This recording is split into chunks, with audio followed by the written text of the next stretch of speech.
Honorable members, my name is Mwakio Mongombe, the county attorney. It's for the delegation from Taita Taveta. Chair, there's an individual there who said he represents Taveta. Is he their lawyer or what? In what capacity is he here? Chair. What position do you hold in Taveta?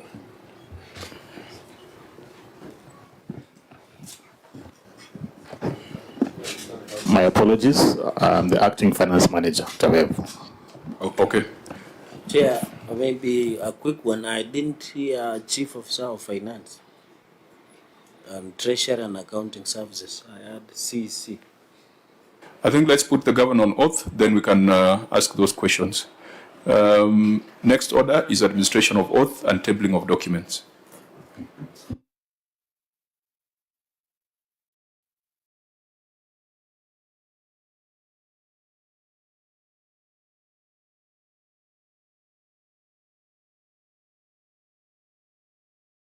I, Andrew Modime,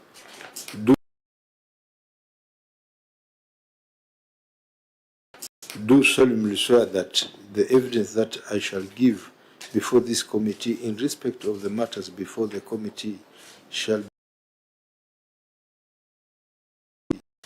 be the truth, the whole truth, and nothing but the truth, so help me God. You will proceed to table your written responses.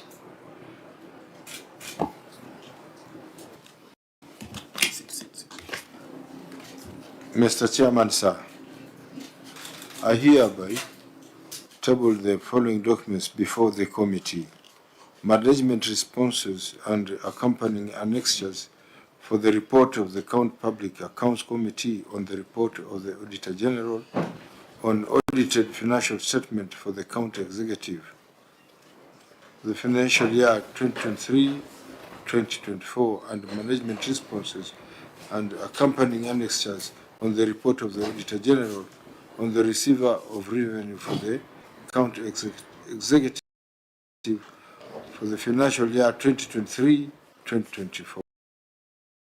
2023-2024. The Auditor General, these written responses were supposed to have been circulated earlier. Please confirm whether they were and whether you are ready to guide us. Thank you, Chair. I can confirm that Taita Taveta Executive indeed gave responses on the 30th of May, which was within the stipulated timelines, and the responses were in the form and manner that is prescribed by this committee, and we can proceed with the meeting. Clerk of the Senate, can you confirm? Clerk of the Senate, can you confirm? Yes, Chair, I do confirm that to receive the responses within the timelines that were stipulated. Okay, so we could proceed unless there was a preliminary matter. Chair, maybe I didn't get it correctly. Governor, where is Chief Officer of Finance, Head of Treasury, and Head of Accounting Services? Honorable Senator is present. Who is he? Let me just introduce himself again. Thank you, Chair. My name is Frederick Nganga. You are in charge of? CCO Finance, Accounting. CCO Finance, Accounting.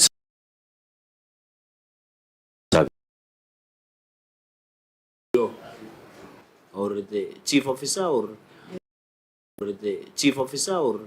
County Chief Officer. Oh, County? Chief Officer, Finance, Accounting Services. Is not equal to Chief Officer. It is the same. I think it's the same. I think let's proceed if they're in the room, because if there's someone missing, then it will be to the disadvantage of the governor. I think yesterday we adjourned a meeting because a head of Treasury had disappeared, and so the meeting had to adjourn. So I hope that all the parties required are in the room, and we had also said in future that the chair of the audit committee, as well as the secretary of the audit committee, who's the internal auditor, should always accompany the governor when they appear before the Senate. So, Governor, take note of that, and we'll also prescribe that in official communication. The chair of your audit committee and the secretary to your audit committee. I'm assuming you have an audit committee in the county. Yeah, Chair, we have. Yeah, so it would be useful to have them in this conversation because it is directly related to what they are in office to do. Honorable members, let's then proceed to the report on the executive. Just as a background, in this financial year, we experimented with self-reporting. And so we asked entities to report on their own, to send their written responses to the issues raised by the Auditor General. We then went ahead, scrutinized those written responses, and made certain recommendations. Today, we want to establish how far you have gone in implementing those recommendations, but we would still interrogate the substantive issues because we didn't get the opportunity to interrogate them at the point we asked you to do the written responses. In the next financial year, we have realized that this self-reporting does not work very well. So in the next financial year, we will go back to proper and thorough scrutiny and interrogation of all issues. So I think, Auditor, you will lead us. If there were some issues that we had marked as resolved, when we reported to the Senate, let us point them out so that we don't have to repeat them, unless there is some doubt on the minds of members that they have not been closed. Thank you, Chair. The report, the opinion that was given was qualified, and issue number 1, transfer to other government entities. The statement of receipts and payments and note 6 to the financial statement reflects 779,457,444 as transfers to other government entities. Included in the transfers is an amount transfers from the county executive of 428,339,899 and Kenya and nil to Taveta Water and Sanitation Company Limited and Level 4 hospitals, while the respective institutions' financial statement reflected amounts of 373,103,336 and 79,696,527, resulting to unexplained variances of 55,296,563 and 79,696,527 respectively. In the circumstances, the accuracy and completeness of the transfer to other government entities of 79,457,444 could not be confirmed. What was our recommendation, Clerk of the Senate? Chair, we had 3 recommendations on this. First, the governor to undertake administrative action against responsible officers who failed to provide documents. 2, ISPAC takes action against the head of Treasury for late submission of the financial statements. 3, the Office of the County Governor ensures strict adherence to the Public Sector Accounting Standards Board regulations by submitting accurate and reliable reconciliation of the financial statements in the prescribed format, in the prescribed timelines. Now, those recommendations were made on the basis of your earlier written responses, and we will now need to find out whether you have taken action, and if you've not taken action, explain why. And then we'll also have to come back to confirm whether the amounts have been reconciled. So, Governor, you may read your response.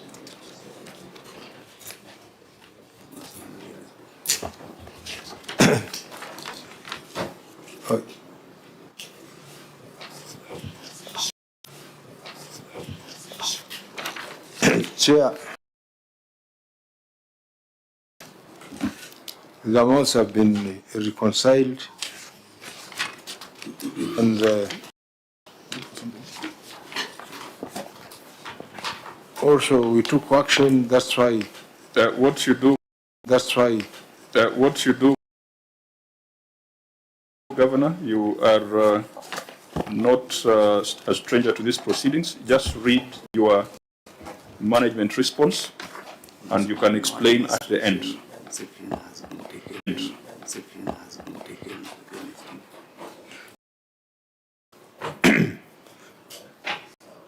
Our management response is no administration has been taken against the responsible officer, given that cash book showing the amount of Kenya shillings 336 is supported as having been disbursed to Taveta Water and Sanitation Company Limited, as see attached Appendix 1A. Further, the management of Taveta Water and Sanitation Company Limited acknowledged the receipt of the amount via a letter confirming the funds were received. See attached Appendix 1B. In addition, the management of Taveta Water and Sanitation Company Limited has provided cash book and bank statement extracts on the receipts of the transferred amount of Kenya shillings 373,103, 336 shillings. See attached as Appendix 1C. On Level 4 hostel, the management has provided cash book extracts for transfers to Level 4 hostels. See attached Appendix 2A. Currently, the amounts collected under Level 4 hostels do not swipe to CRF as per the FIF Act 57, subsection 5. See the FIF extract attached. See attached Appendix 2B.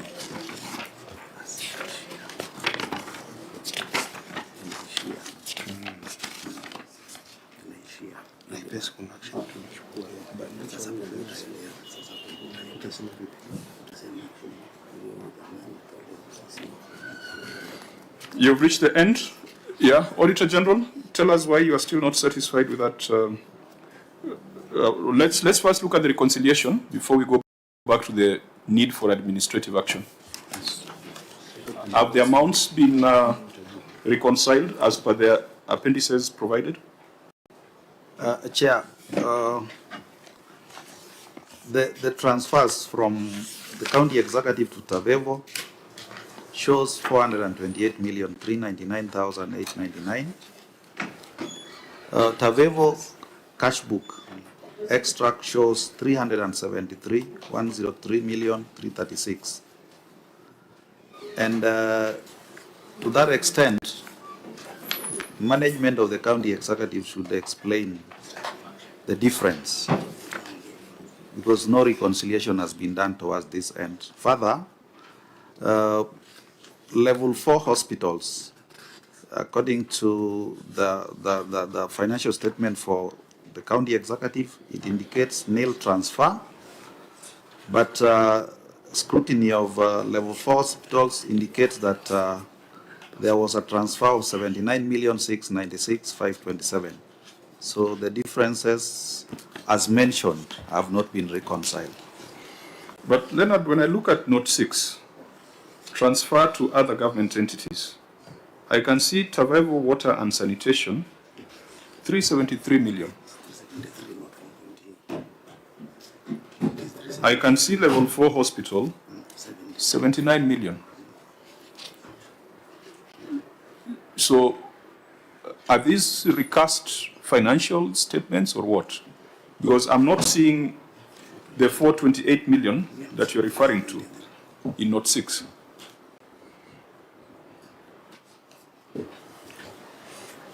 Yeah, Your Chair, the 373 is as stated in the financial statement is correctly as 373 and 79.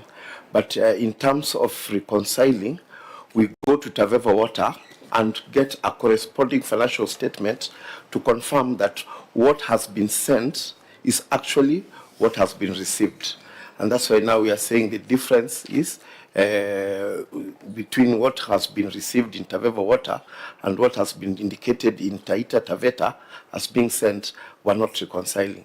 Because also for level 4. But Honorable, I thought you said that Tavevo received 373 million when you went to the Tavevo statements, while the respective institutions' financial statements reflected amounts of 373 million and 79 million, which ties with what I'm seeing in Note 6.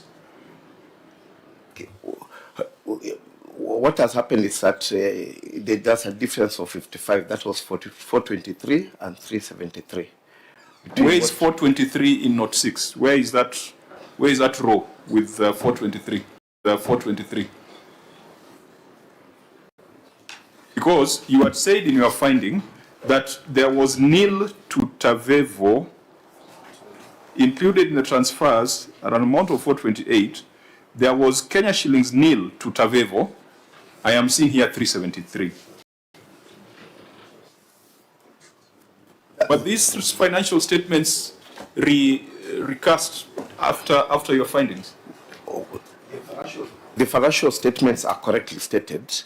It is the findings, the way it has been written, the figures were interchanged. Because What is the variance? the variance between Tavevo water and Taita Taveta is 55. 55 what? 55,296,563. And the variance between what was indicated in the level 4 hospital, we could not trace the amount disbursed. So in the level 4 hospital is 0, but reflected in the transfer here is 79. So that's why we are saying the difference of 55. So 79. the books at Tavevo indicate how much money was received. 428. That's why I was saying we cannot reconcile. And the executive is 373. Yes. So are you disowning your finding? Because your finding says that nil was transferred to Tavevo and the financial statements of Tavevo had 373 million. Our finding indicates that nil was received at level 4 hospital and 79 was indicated as transferred. That's why it can indicate. Is that the English interpretation of this finding?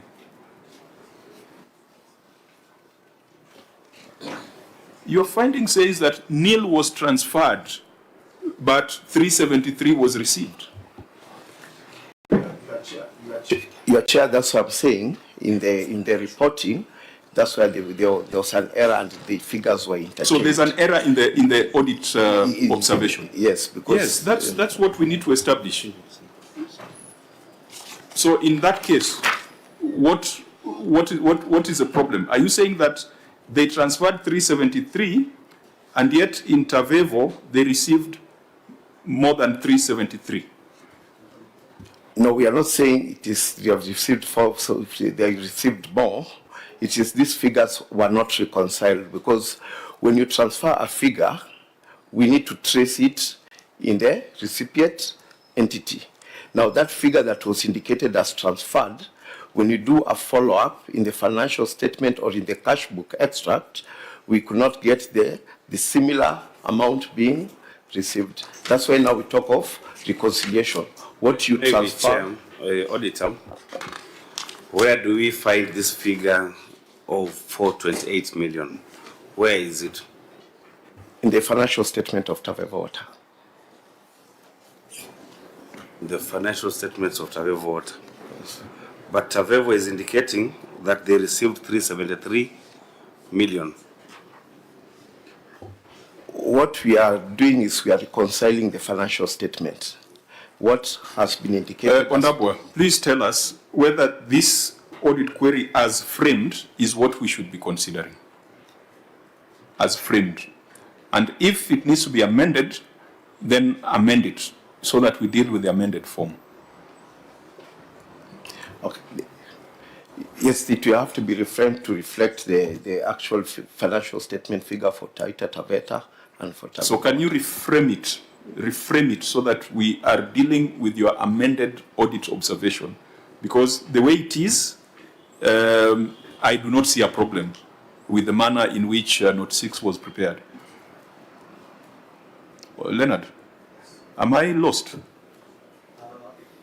Chair, I think what we need to have said here is that included in the transfers is an amount of 428,399,899, reflected in the statement of Tavevo Water, and nil amount transferred reflected in the financial statement for the county executive, while the level 4 hospitals indicate 79,696,527. A scrutiny of financial records at the county executive showed that they transferred 373,103,336, resulting to variances of 55,296,563 in respect of Tavevo Water, and 79,696,527 in respect of level 4 hospitals. So the interchange here is 428.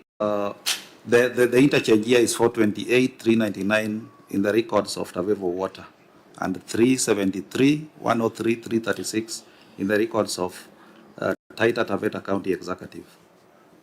So they, in the financial statements here, they sent 373. Yes. But Tavevo received 420. The records reflect 428 million. Okay. Reflect 428 million. Okay. So, Governor, how do you explain that gap, if that then is the audit query? Chair, maybe through our officer Boniface can explain us in details. Yes. Yes.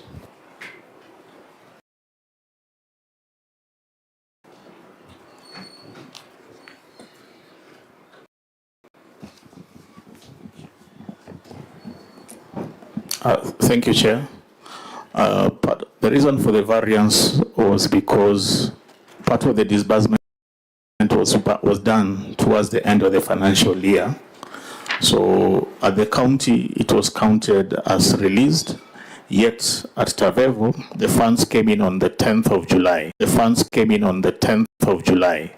So there was that variance, the timing variance caused this discrepancy between what we have at Tavevo and what the county has. Is Tavevo on cash or accrual basis? It's on accrual basis. Accrual basis. Auditor General, would that be a likely? There could be a likelihood, but it has to be proven, isn't it? Yeah. So the different basis of accounting might lead to those kind of inconsistencies. Yes. So we need reconciliation, Chair. But have they proven that that was the case? No, Chair. So maybe they could. So what's the difficulty, Governor, for your team to explain that? Because if a layman like me can see it, why can't your team explain it? Governor, through my officer Boniface. Chair, we commit that we shall reconcile this and communicate with the Office of the Audit OAG on the same. Well, we are here to make final recommendations. I don't think we are here to conduct a fresh audit.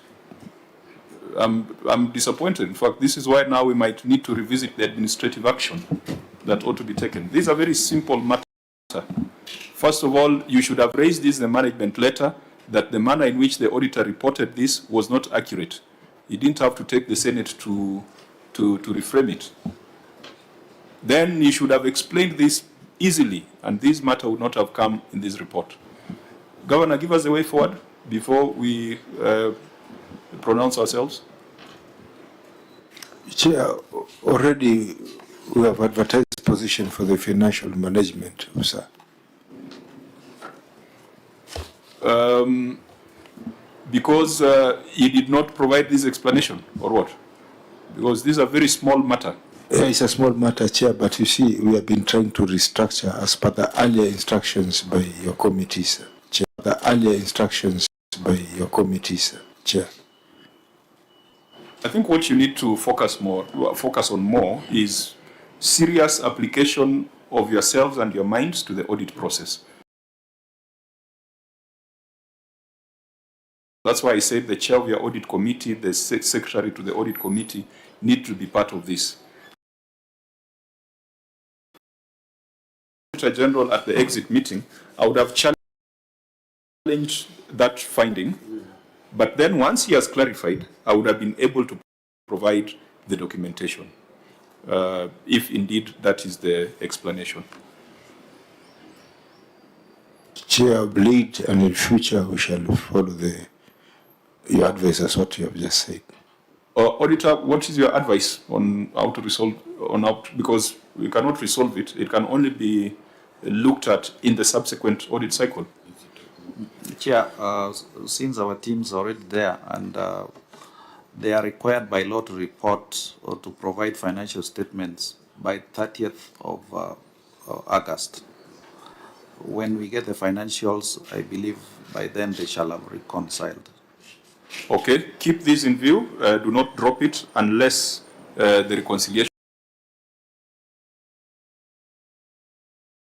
If the reconciliation is not done, then have it in the audit report. And I think if Governor, if this cannot be reconciled, then we shall bring back the recommendation of taking firm administrative action, and maybe the Institute of Public Accountants to take action on their professionals. This is very basic accounting that should not go unexplained. So let's allow the auditor to report. Allow the auditor to report on it in the next cycle, and if it's not reconciled, we'll make very adverse recommendations. We can proceed to number 2. Was not. Yes, Chair, this matter was adequately addressed in our March engagement, and it was not in your recommendations. Okay, so we can mark that as resolved. Yes. Number 3, misclassification of expenditure. Misclassification of expenditure. Note 9 to the financial statements reflects acquisition of assets amount of 228,228,347, out of which an amount of 1,300,000 was misclassified expenditure incurred on fuel, oil, lubricants, instead of being charged under use of goods and services. In the circumstances, the accuracy and completeness of acquisition of assets of 228,228,347 could not be confirmed. Because you had done self-reporting, we looked at your written responses, and we gave certain recommendations. Clerk, what were the summarized recommendations? Chair, the recommendation on this matter was as the issue number 1 above. So it was to take administrative action on the officers and also ensure strict adherence to the Public Sector Accounting Standards Board. But the question is whether the 1.3 million has been properly accounted for. Let's get the Governor's report. Governor, what have you done so far? Chair, the expenditure relates to roads and other infrastructure that was paid for matterward. See attached a list of roads and playing fields, their completion certificates and the inspection and acceptance. Appendix 3A. Governor, I'm struggling to follow your response. The auditor's query was about misclassification. You have not explained anything about why it was misclassified. Honorable member, for further details, I have my officer at CCM for roads, Martin, can give us answers in details to this. Martin Taita. Thank you, Chair and honorable members. To further explain, the issue is that as a county we have some assets that we normally use for road maintenance, equipment that we use for road maintenance. And once in a while in some of our budgets, specifically the ones for ward equalization budgets, When we set aside funds for road maintenance, they usually set aside in form of fuel. Maintenance, they usually set aside in form of fuel and lubricants, and they are used for road maintenance. It's an issue that we have conversed with the auditors. The first issue is that the information had not been given and it was required. And I believe through the Office of the County Secretary, some administrative action had already been taken against. I think restrict yourself to proving to us where that 1.3 million is in the appendix 3A that the governor has referred to.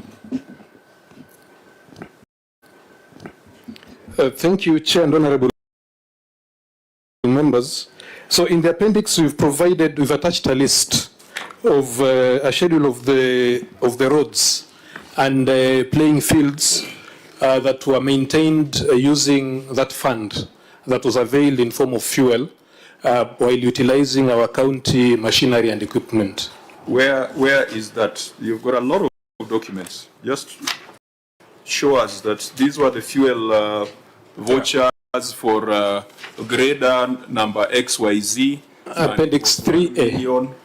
Where in Appendix 3A? There's a lot of papers here. There are certificates of practical completion. Or 3A is not one document. That's what we are saying. And I'm struggling to understand why you are the one answering this question. I think I thought misclassification is a financial reporting issue, and when the people with finance background should be the ones explaining to us how you classify fuel as acquisition of assets. Why are you the one speaking to us? Honorable member, this executive member is multitasked. He's a CPK finalist and at the same time, and we normally use in both directions.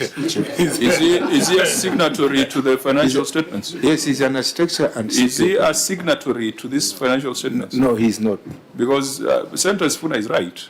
Fine, he can give us a background on how the funds were used, and then the finance people will have that discussion on whether this should be capitalized or this should be looked at as operation. So what he should do is to show us that this 1.3 million was attached to the machinery you are talking about, because if the 1.3 million was attached to the governor's vehicle, then it is operation, then it is misclassification. Auditor General, you scrutinize this appendix. Does it answer the query? No, Chair. The issue here is if the same was disclosed in the BQ, indicating that fuel, oil, lubricants is part of, is included in the particular BQ that supports this particular contract, then that would have been okay. But the fact that this was not disclosed in the BQ makes it a misclassified expenditure, because ordinarily it should be charged under use of goods and services unless specified in the BQ that was used to operationalize the contract. So, officer, help us so that we are not engaged in an academic conversation. Chair, there is a receipt here I'm seeing for a filling station for 1.3 million. Yes, it doesn't say anything. It doesn't tell us whose vehicle is being fueled here. And next time, Governor, please paginate your document. Even when you divide it into annexures like this, run a number from 1 to the end so that we're able to see. You can't trace that receipt now. The absence of a number, of numbering. Is it at the end or somewhere in the middle? Somewhere in the middle there. Thank you, Chair and honorable members.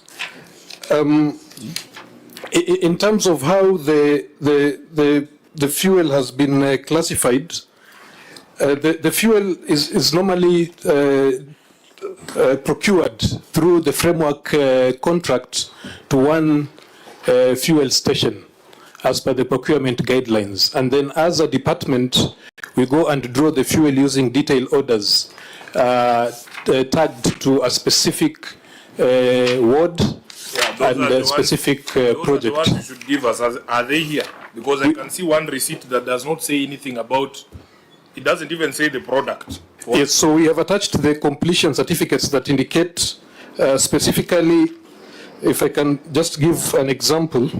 Brother, completion certificates for fuel.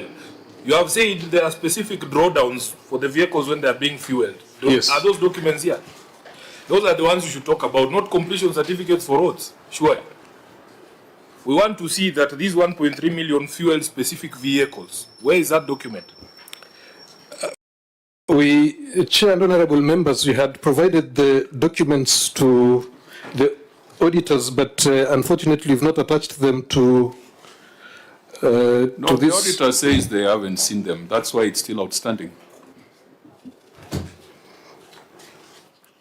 Now, this document here, it says something point filling station. Which filling station is that?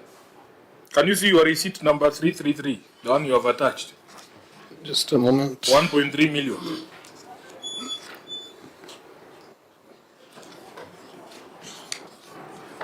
Unfortunately, it has no date, so you're not sure. Wanted them to tell us. It might be used in every financial year. Maybe they started using this in 2014. If you are struggling to find your own documents, you can imagine our predicament.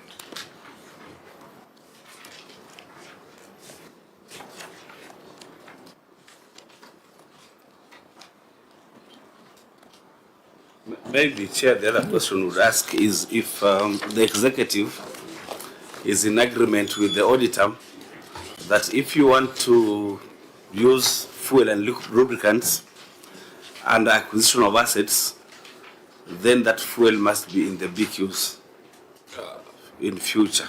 Clerk, can you share my bundle with him so that we don't waste time? Governor, your star player is collapsing on the field. Is he familiar with these documents? Yes, I'm familiar, Chair.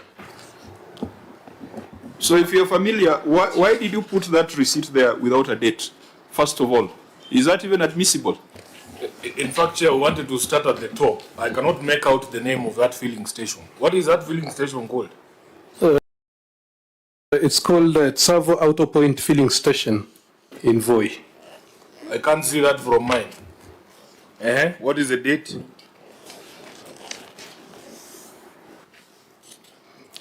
The receipt is not dated, Chair.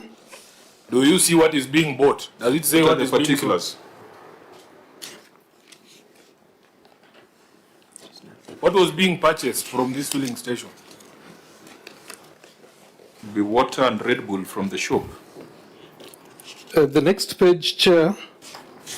We are talking about the receipt, bro. You have given us receipt number 333. What does it say? The next page is receipt number 320.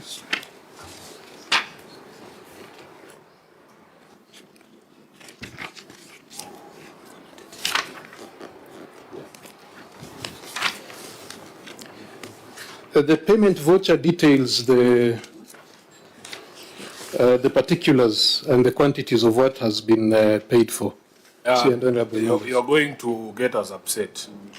A receipt should show you what is being purchased. We purchase fuel as well. We get receipts from filling stations. You can just agree that that receipt does not disclose what is being bought. It has no date. There are no particulars here. Why did you attach it?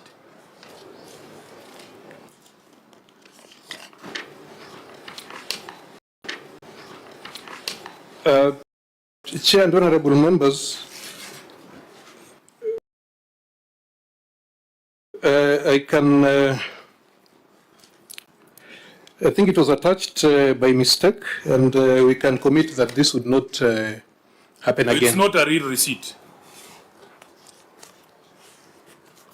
Is it a real receipt? Or It's a photocopy of the receipt.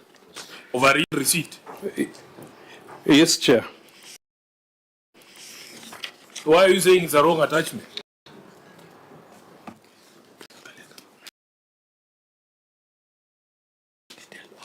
But surely a receipt without a date and without particulars does not say anything. Yeah, Chair, you remember there was a very interesting entity that brought us some receipts from some backwater shops, apparently supposed to explain some expenditures. I don't see the difference between these ones and those ones. I think it's the same category. Because, you see, Governor, we started with an academic conversation on classification. Conversation on classification. Whether this money should be capitalized or should be reported as operations. But now we can't even tell whether the money was spent for the intended purpose. Now we are looking at potential loss. Initially it was accounting treatment. Now we are not even convinced that the 1.3 million was used for the purpose described here.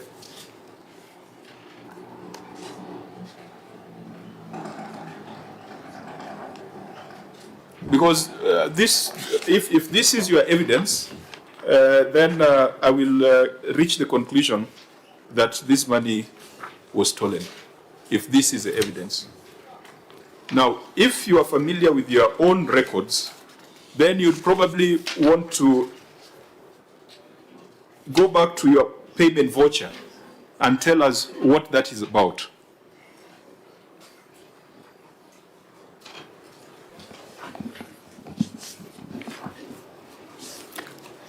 By the way, officer, which brand of fuel are these border point filling stations? Diesel. Which brand? Like, is it a Shell station? Server Auto Point is Total. And border point filling station?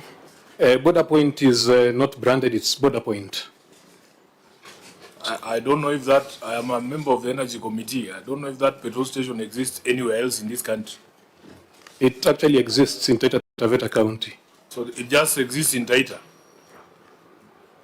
Our county has 4 sub-counties. Taveta sub-county, which is served by fuel stations that are not branded. Or they're not the popular brands, but it's branded as a Border Point filling station. Chair, I want to go down the rabbit hole with this young man, because I would be very interested to know why a government entity would be procuring fuel from a backwater filling station. Who owns this? Do you know who owns this filling station? It's a local businessman in Taita Taveta County. Yes. Okay. Well, we have a precedent in Samburu. I think the former governor for Samburu was convicted of some of these conflict of interest cases. And, you know, we didn't even have to talk about these things. But when you bring us this kind of thing as a receipt to justify expenditure, my committee members are justified to ask every question that they're asking. So was the 1.3 million spent on fuel? Yes, Chair and honorable members, I can confirm that it was spent on fuel. Provide the evidence that it was spent on fuel. Is this receipt your evidence? No, Chair, but I can commit. If this receipt is your evidence, then I'll hand it over to EACC so that they can deal with it. This receipt, Chair, is not evidence, but we have all the detailed orders, and we can commit to submit them to the committee immediately after leaving this meeting. I would have very easily given, because when we got the brief earlier, we were of the view that when fuel is used on a capital project, it can be capitalized. But now you have brought more problems. So this matter cannot be resolved. So this is no longer a misclassification issue. This is an issue of lack of documentation to support the expenditure. So, Auditor General, they say that they've got the detailed work orders, the detailed fuel schedules. This matter remains outstanding, and you could update us in the next audit cycle. If they cannot justify this, then this is theft of public resources that must be dealt with. Senator Sifuna? we go with that directly? Yeah, we'll go with that directly. Yeah, but this will be very, very interested in subsequent evidence that is before us. I think if we come across one or two other things that look like they were cooked in some back street in your county, we will ask ourselves whether there is any value in having this conversation. Senator Mweruma, we can proceed? Yes, Chair. Fine. Let's proceed to the next one on variances on statutory contributions. OAG, this is still outstanding. Chair. The matter is still outstanding. Can I read, Chair? Yes, please. The statement of receipts and payments reflects compensation of employees of Kenya shillings 2,661,985,420. Review of human resources records reveal that the county executive deducted National Health Insurance Fund, that is NHIF, and National Social Security Fund, NSSF, employee contributions totaling 45,333,700 and 60,694,320 respectively. However, third-party confirmation from NHIF and NSSF showed that the total amount remitted as employee contribution was 45,259,450 and 49,765,920, resulting to an explained variance of 74,250 and 10,928,400 respectively as unremitted deductions. Further, management did not remit the NHIF matching employer contribution of 45,333,700 as required by Section 15 2D of the NHIF Act of 2022. In the circumstances, the completeness and accuracy of the compensation of employees of 2,661,985,420 could not be confirmed.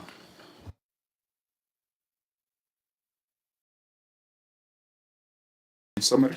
Chair, on this we had 4 recommendations. One, that the county executive adheres to section 22(2)A of the Public Finance Management County Government Regulations 2015, which provides that the accounting officer complies with any tax, levy, duty, pension commitments, and audit commitments as may be provided by legislation. 2, the county executive engages relevant entities to formulate a payment agreement to settle the outstanding statutory deductions.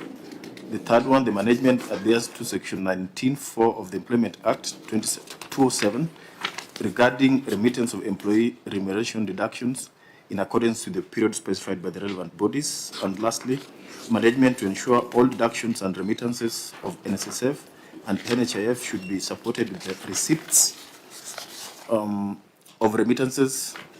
Yes, there were 4. Okay. Governor, what action have you taken?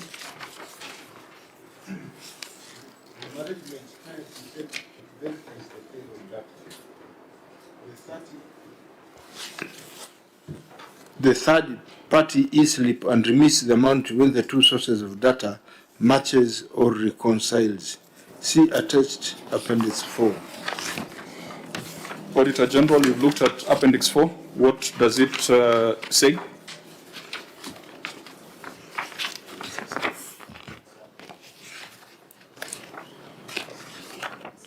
Chair, they are in support of e-slip payments.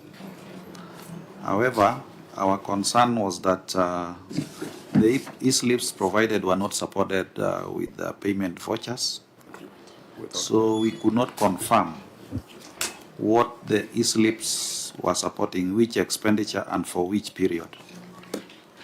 So maybe management can clarify on that.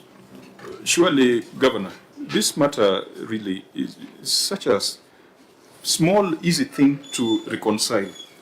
You have a variance of 74,000 between what you deducted on NHIF and what you remitted.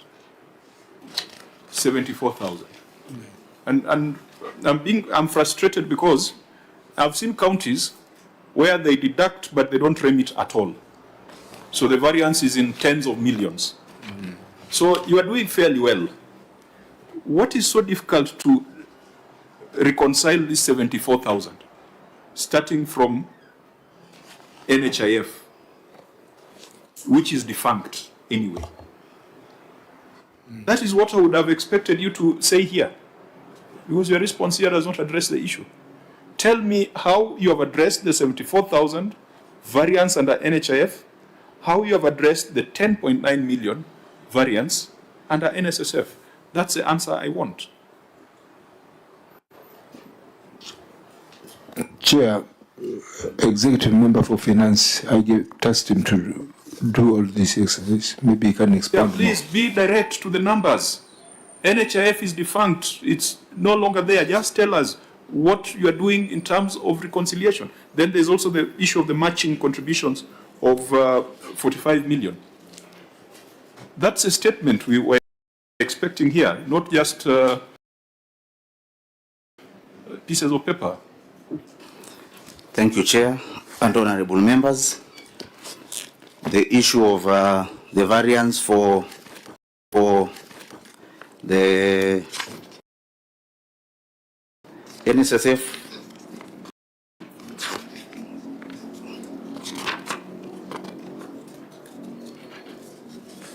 the unexplained variance for NSSF for 10,980,400,000. If you go to appendix 4, basically these figures were for April 2024 and May 2024, amounting to 5,338,640 and 5,332,880 for May 2024. It resulted to that figure. So what management we did after doing the reconciliation between the payroll data and the e-slip, we went, if you look at appendix 4, there's a bank statement attached. Wait a minute. So you are explaining that the 5.3 and the 5.6, the 5.3 and the 5.3, Chair. So 5.3, that's 10 points. So we have paid 10.6 million. 10.6. So the variance is 257,080 shillings. Auditor General, are those payments related to this gap that you had highlighted? Yeah, the reason why we are still raising the issue is, although the e-slips have been availed, remember the entity pays NHIF, NSSF periodically. So we wanted to know that these e-slips, where are the payment vouchers that support them? So that Okay, we know officer, that they that's relate to the period. I think that's for you to wire this 5.3. Isn't there a payment voucher that is raised?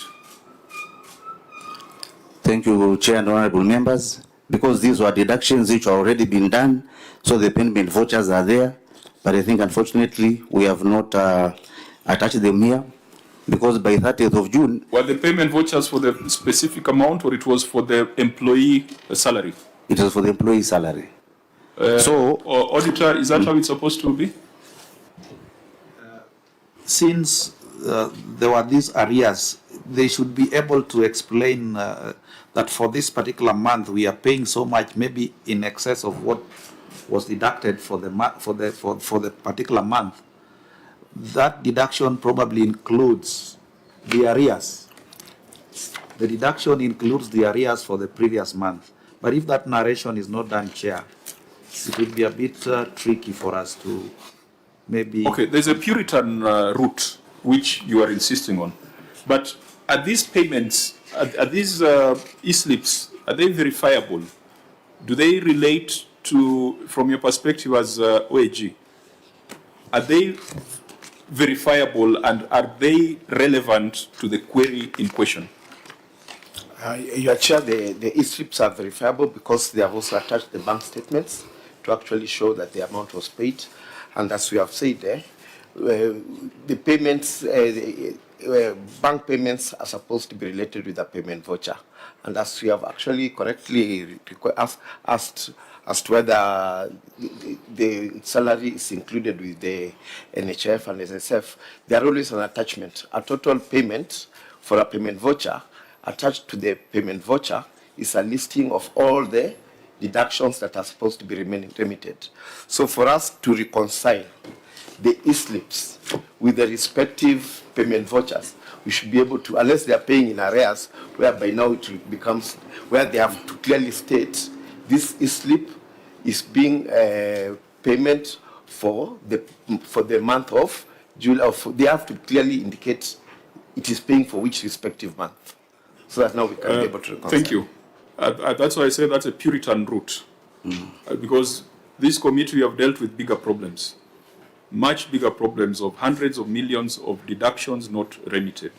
So if you confirm that these slips are verifiable, I think we can then just make comments on the process and making sure that you follow the laid down procedures. But Senator,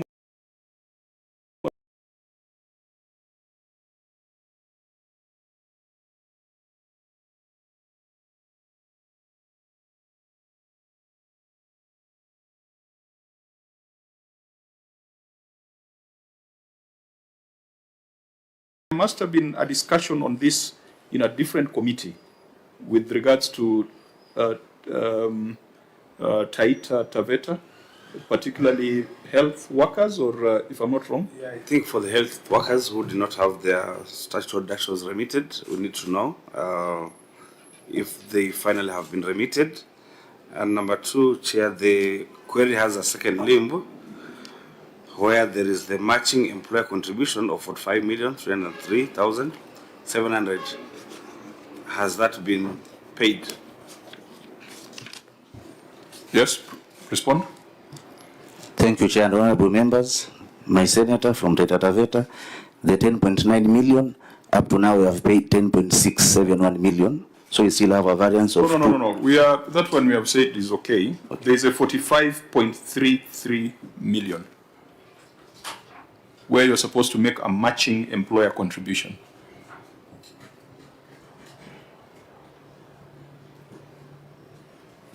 Thank you, Chair and honorable members. The 45.33700, we have a variance of 74,250. That is for NHIF, if I'm not mistaken.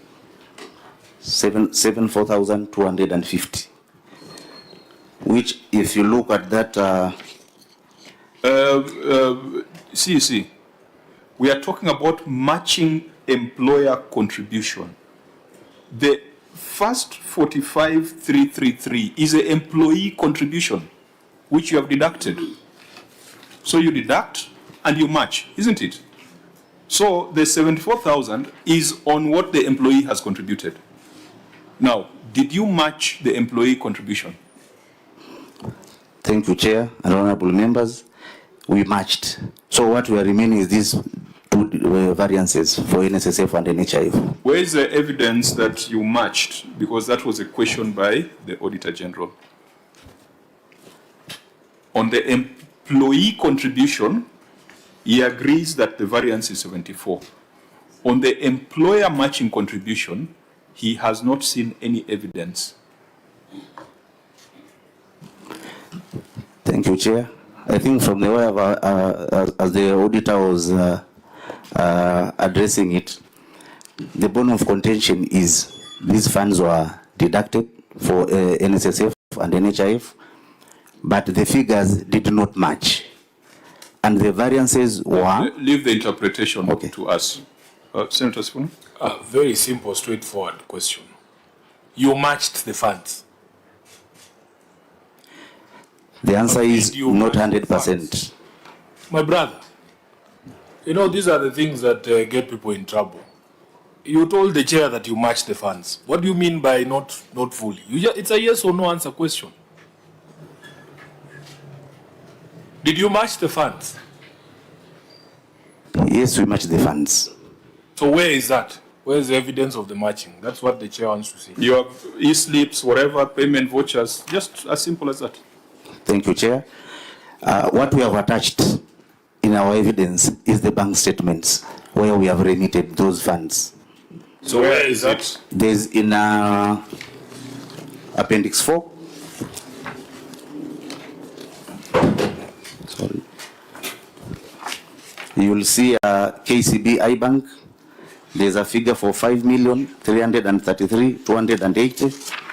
Officer, I thought we had already dealt with that. And I've already even given you a pat on the back. You want to take us back there? Fine. Chair. If you want to take us back there, it's okay. We will open a can of worms. Yani, what the query is saying is that you deduct NHIF from employees, and what was deducted was 45 million. Now the county government is supposed to pay an equivalent of 45 million. Did the county government pay that 45 million? Did the county government pay that 45 million? Thank you, Chair and Honorable Member. The county government paid 45,259,450. Give us the annexure that we're citing. It is still in Annexure 4. There are slips there to show the 45,259,450. Auditor General, this 45 million that was remitted, was it the employee and employer contribution combined?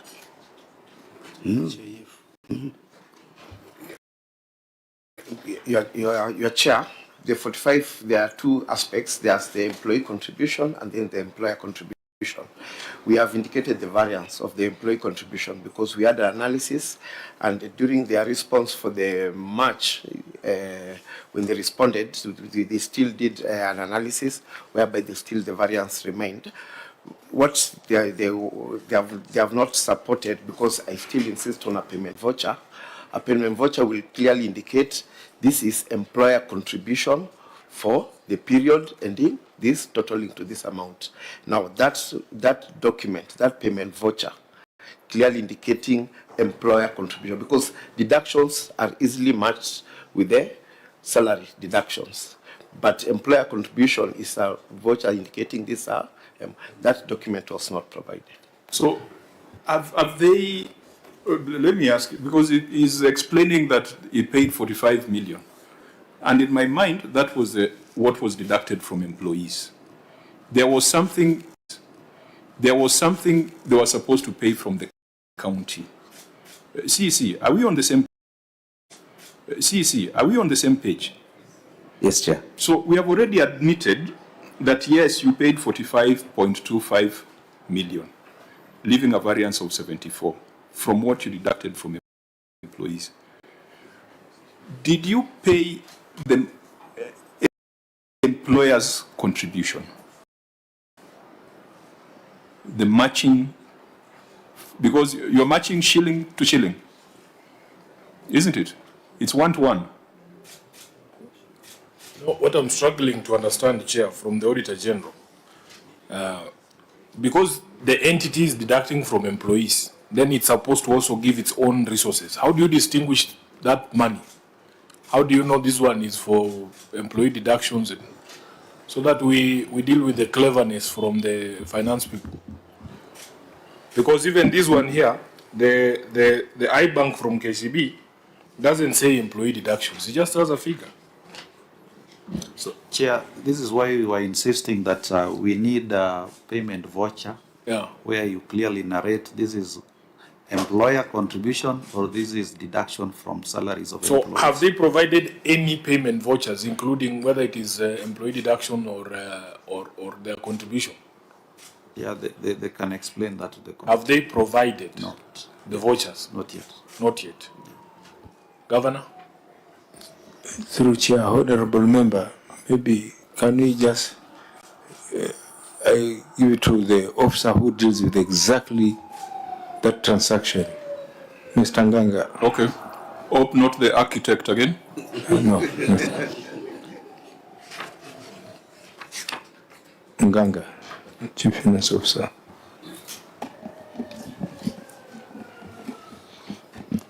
Thank you, Chair. Okay, we paid the employees contribution, but employer contribution has not been paid. Now, that's a statement of fact that we need. So the next question is why? Why? Okay. What I can say is the financial constraint, because salaries are paid directly, and the deductions, when we pay salary, we pay the deductions in full. But now, this is an amount that is supposed to be paid separately. Can your employee get services from a medical facility if the employer's contribution has not been remitted? Is the cover valid? Yeah.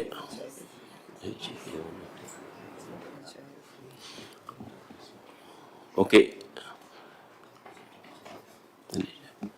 The cover cannot be valid when part of the premiums have not been paid. And perhaps that's why your employees are right to have gone on demos and protests, that they cannot access health services because the county is not remitting their contributions. Chair, I think we are talking about NSSF.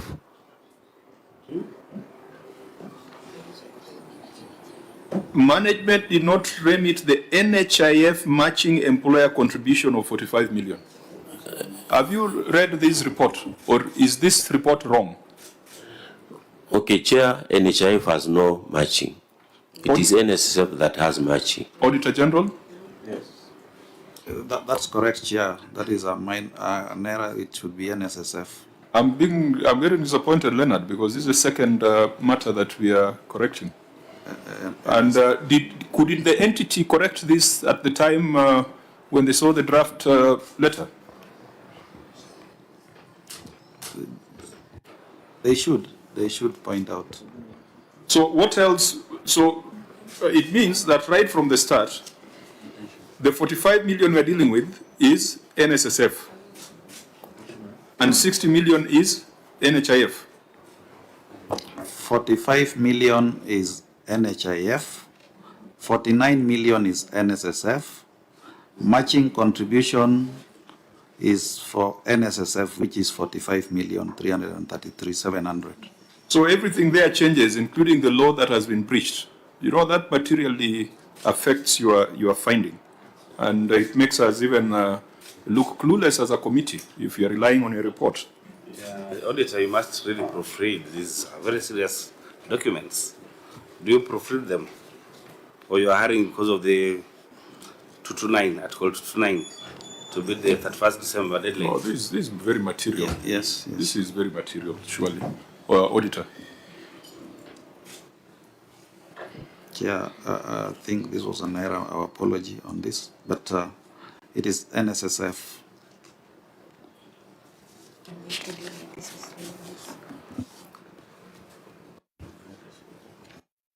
So how do we then mitigate on this, or we follow it through in the subsequent audit? Yes, Chair.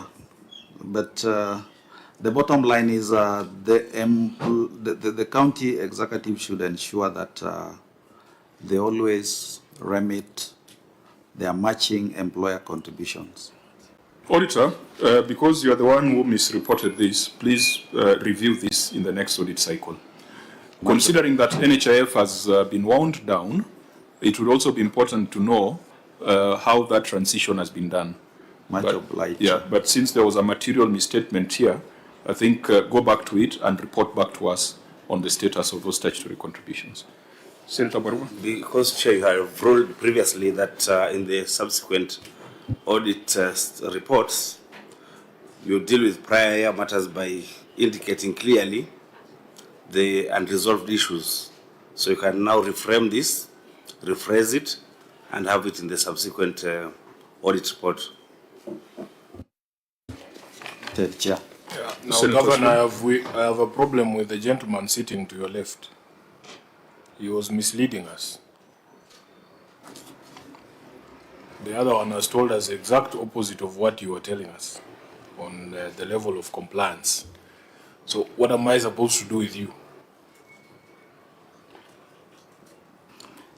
Through the chair, and honorable members, Senators Funa, I apologize for misleading the honorable members. No, but you should also read the query. I don't know why it is the Senate that is challenging the query of the Auditor General. You should have straight away told us that, this is, there is an error there, and we would have already moved on. So, fine. We'll take your apology. You have been rescued by the Auditor General. If they didn't withdraw their finding, then we would have roasted you. So we then proceed, but as I've mentioned, I've seen bigger problems. And Senator Maruma, you have been with me here. You've seen counties that deduct, but they don't remit at all. So please make sure that your books and accounts are up to date. I think this is commendable, but let the Auditor General give us a more detailed report.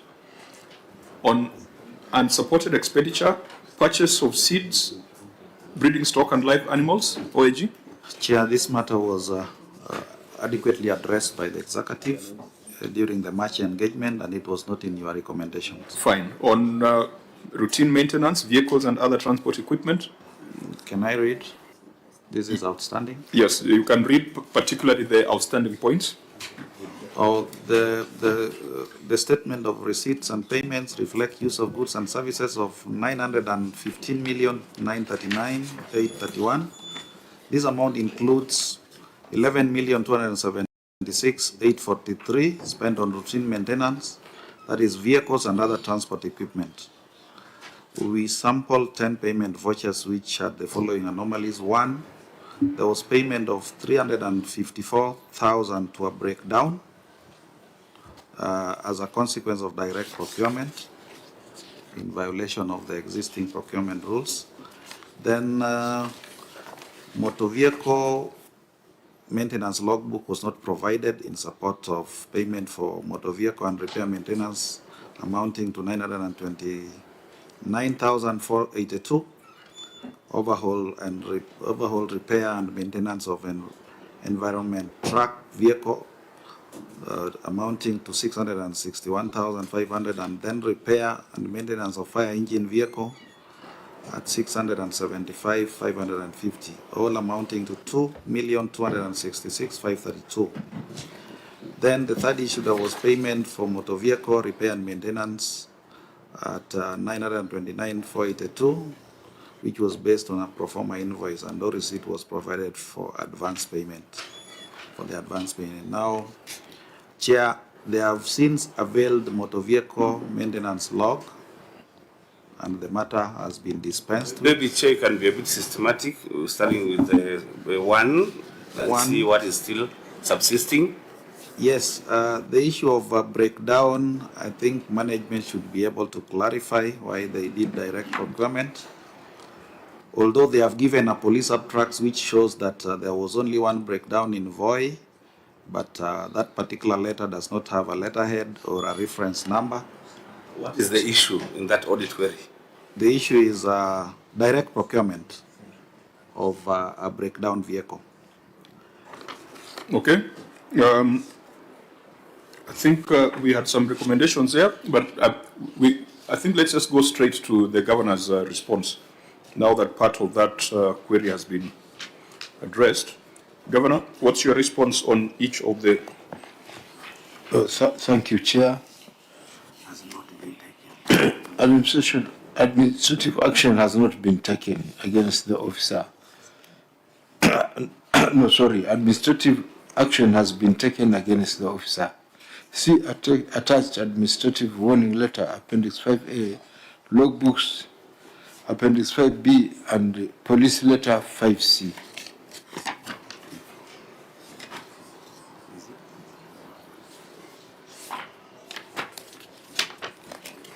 Your answers are very brief, Governor. Maybe Chair, I can give it to the officer who was dealing with this matter. Yes? Director Procurement, Amos.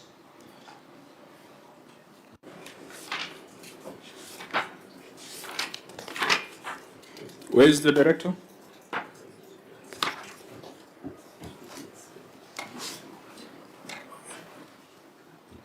Is the director in the room? What is the officer supposed to explain, Governor?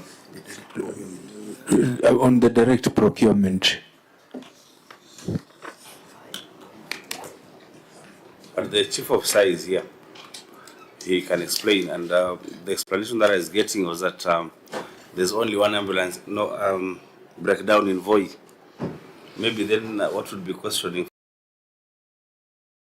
from the auditor is if there's value for money, or do we think that we spent more than we're supposed to spend? If there's only one breakdown in Voi, then what does the county do in such a situation? Thank Or you, it is Chair. not plausible to have one breakdown? Thank you, Chair. The one that is called Statutory. We cannot confirm whether there was only one breakdown. One, the police abstract, which shows that there is one breakdown, cannot be confirmed as authentic because it has no letterhead, it has no reference number. If that was done, then we could say that maybe it's from an authority who is dealing with motor vehicles in the region. That should be the first point of entry. There was a police abstract. There was a letter. I can see a letter. If you live in Kenya, you know that it's a police who won breakdowns. Even this base commander's name is not disclosed on that letter.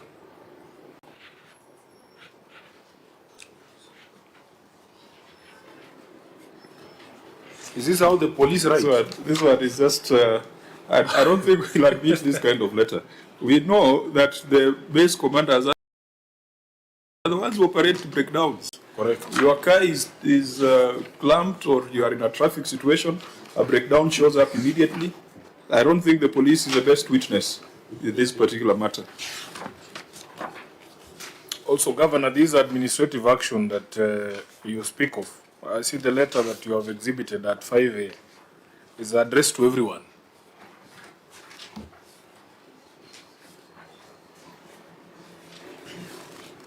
It's a letter from your CEC, Finance and Economic Planning, to all county chief officers, municipal managers, and the acting secretary. When the committee recommends administrative action against the officer, you have to identify that officer so that you generate a HR history for them. Yeah, let's move quickly. This is 354,000. I think we shouldn't spend too much time on it. Where is the officer who was supposed to explain this?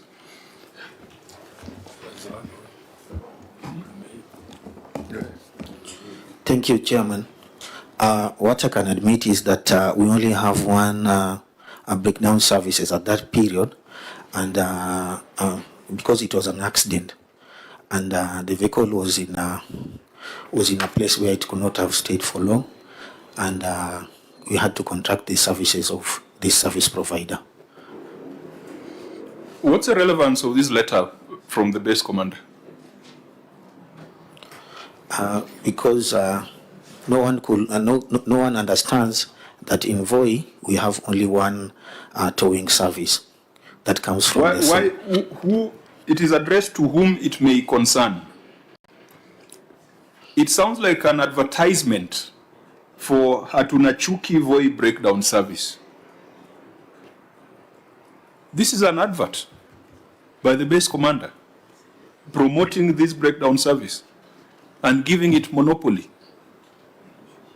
How did you get a hold of this letter? We only, I think the service provider has it in his profile. So you trust a service provider to give you a letter written by the police that he's the only one available in the town? Because we did our own due diligence. There's no any other service provider. No. Let me. What is a thought? What is a thought and the process of getting the police to write this letter? Of getting the base commander to write that Hatunachuki is the only breakdown service in Voi? I think because of the accidents that do happen.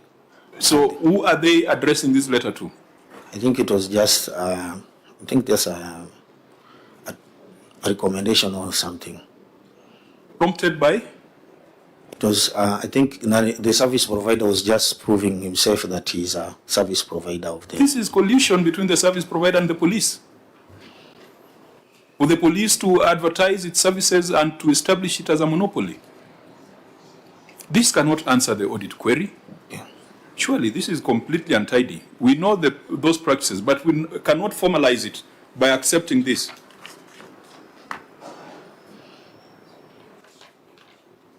So, are you saying you used this service because of this letter? No. So what is this letter doing at the Senate?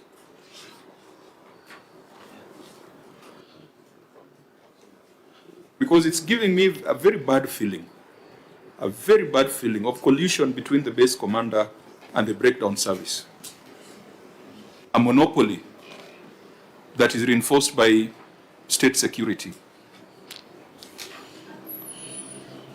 And, we are on that day when people are not very happy with the police. And when some of these letters go out and they see what the base commanders are doing in terms of monopolizing the recovery service, it's just going to add further fuel to the fires that are already out there. This letter is completely distasteful. There is no way the police can declare someone a monopoly in a region. So, you said that the documents are now available for audit review. Where are they? Is it this letter by the police? If you look at the column on management response, the approval of direct procurement and documents in support of the same are now provided for audit review. Where are they? Are they in the files before us? They were provided for during audit. The only issue that stand unresolved was the assurance or that the confirmation that this provider is the only provider. So you went to the police to write for you a letter? No. Maybe, Chair, let me help on this particular one. Actually, there's only one service provider for breakdown, unfortunately. In fact, for the whole county. That's the unfortunate thing. However, we need to know if there was value for money for this 354,000 shillings. Where did the accident occur? And which vehicle had an accident? And how was it towed? And to where? From where to where? So that maybe we see if there's value for money. Yeah, even with the assurance, I still find it wrong for the police to be the one writing this kind of letter because they're getting to a space that is not theirs. Okay, respond to Senator Marumas.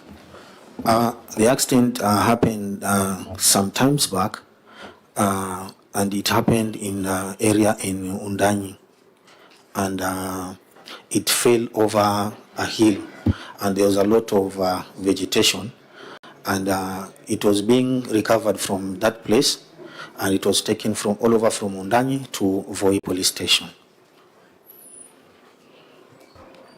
Auditor General, so you saw the documents to support the direct procurement. Chair, I think this is the only document that maybe would serve the committee, but it is not a correct document. So the issue of direct procurement still stands in our view. But in that column, they're saying the approval of direct procurement and documents in support of the same were availed. Can we establish that so that now we discuss the other value for money things? In support of direct procurement, there is no document. You just tender, you just get one service provider to provide. But according to the Act, there are regulations. One, there must be an emergency, and one that... Sorry, OIG. Yes, sir. The approval of direct procurement and documents in support are now provided for audit review. Were those provided, as that officer says? No document apart from that police abstract. Please state your name again. And when, because for Hansard purposes, we need to capture who is speaking. Yeah? Okay, I'm Amos Mangala, the County Director, Supply Chain Management. Fine.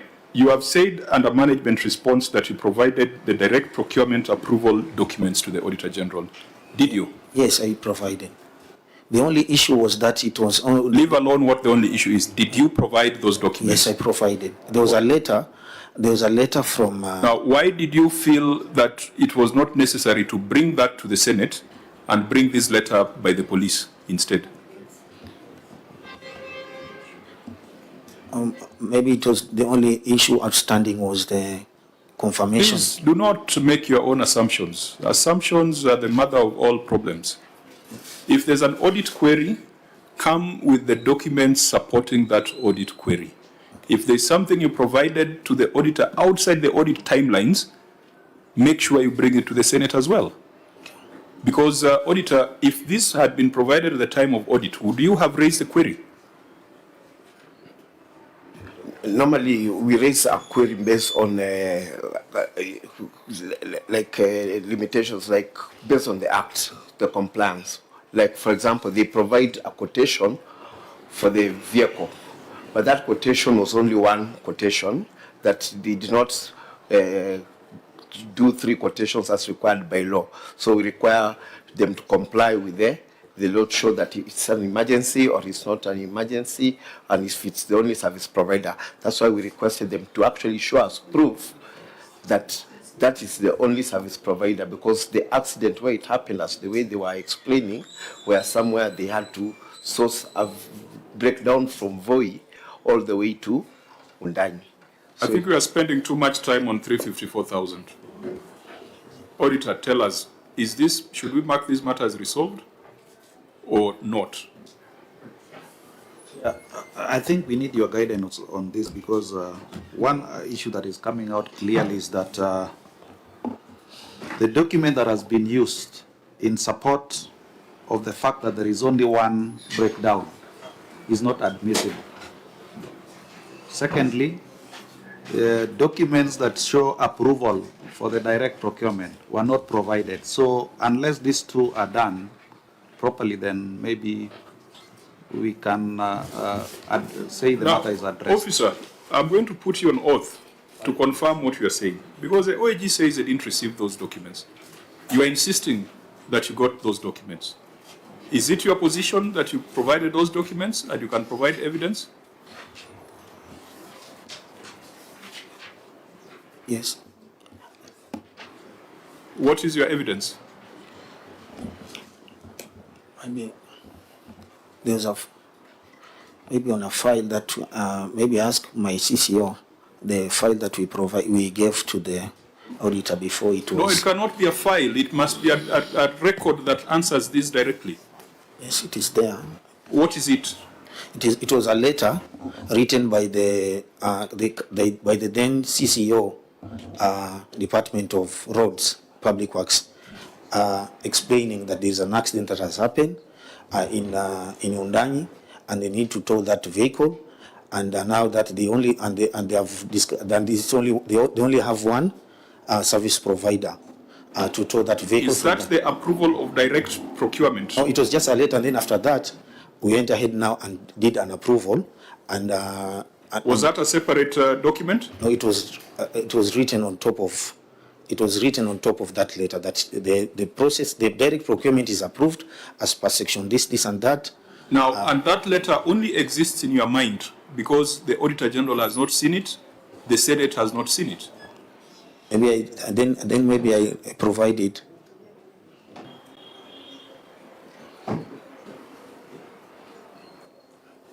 Now, I will direct that that should not even take 7 days. Okay, sir. Please, if auditor, I think it's if they cannot provide that, then we are going to surcharge whoever made this decision.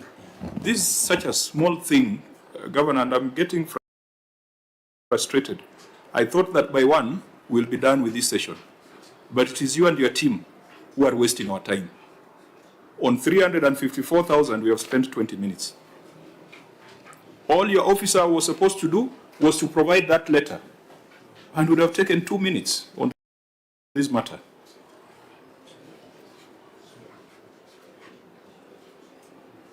Take a note of that, Chair. So, auditor, you can check on that, and then you'll advise us. If they cannot prove it, then we just impose a surcharge. What was the problem with the third part?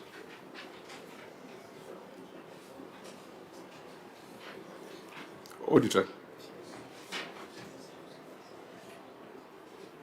There was Second one? Because the second, he said the maintenance log was now provided, but from the third one, there was no receipt provided for the advance payment. Governor, this is a simple one. Just show us where the receipt is for the advance payment. The executive member for finance, through chair, maybe can assist us. Proceed, and please don't give us stories. Just go to the annexures and show us that this is the receipt for the advance payment, and this then addresses the query. If it is there. If it is not, then allow us to give directions.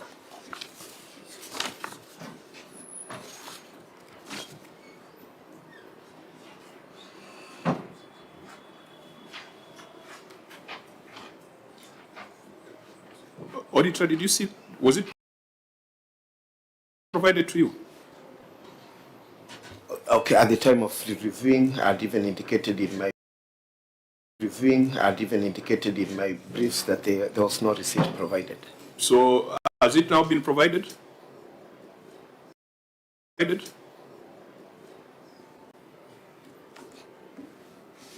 Governor, do you have that, or we take it that 929 million was stolen?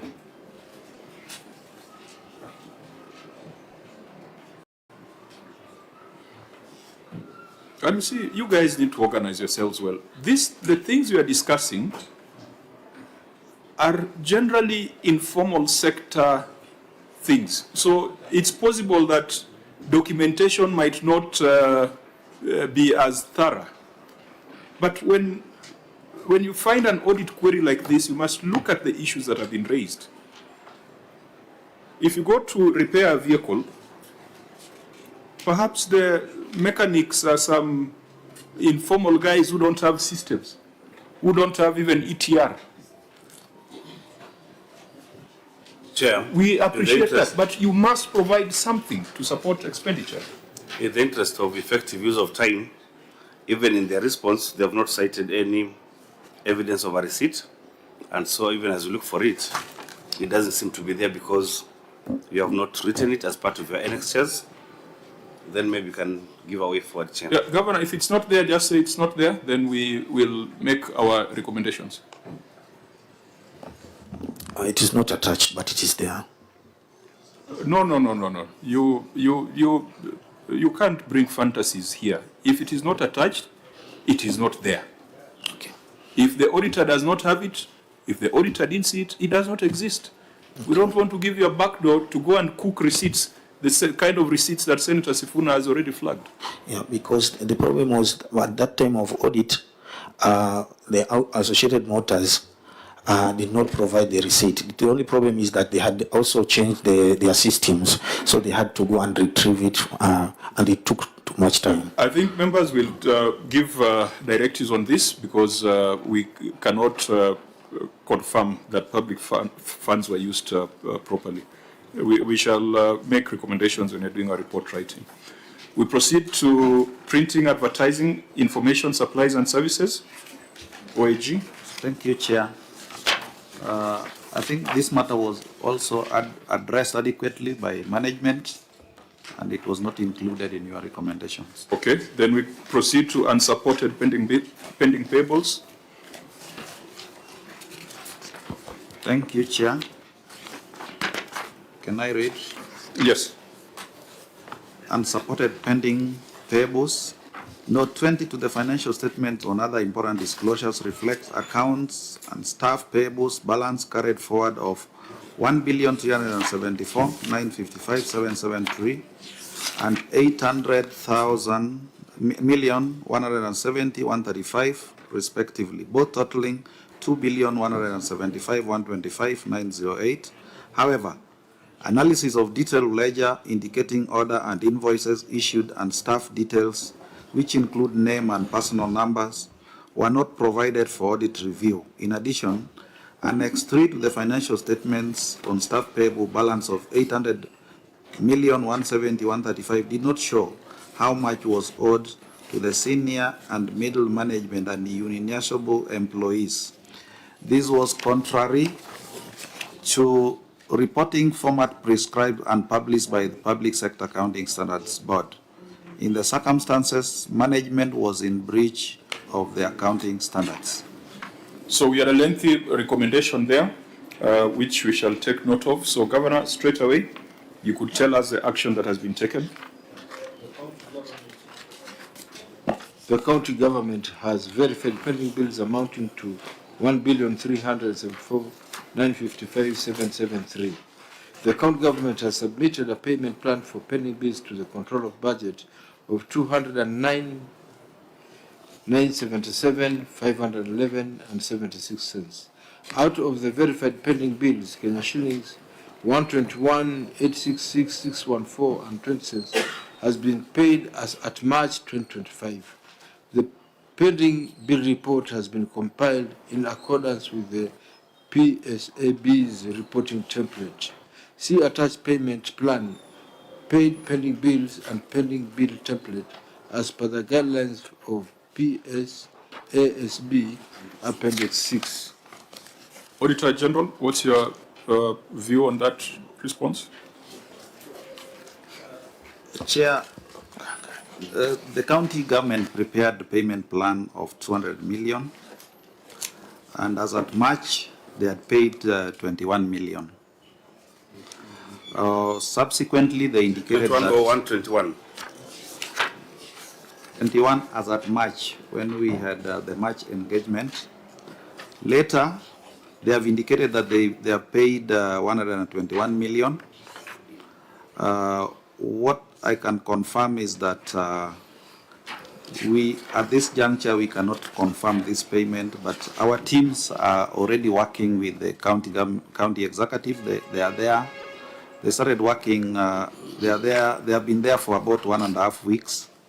So we have tasked them to verify and confirm to the committee how much has been paid, whether it is indeed 121 million. And secondly, as per your other resolutions, we have also tasked them to confirm the authenticity of the expenditures that relate to the pending bills, whether they were proper charged to public funds. Yes. Thank you, Chair. Governor, in your financial statements, did you provide the breakdown, a scheduled breakdown of your pending bills?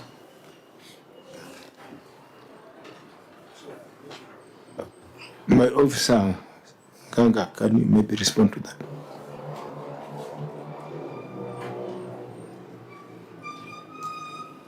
It's a yes or no.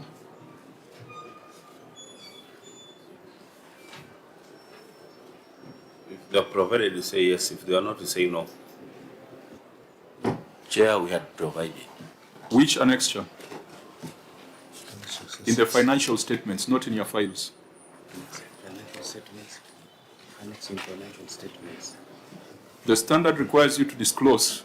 This thing, this tiny printout you put here, you are required to attach it to the financial statements to support those balances. Was it provided?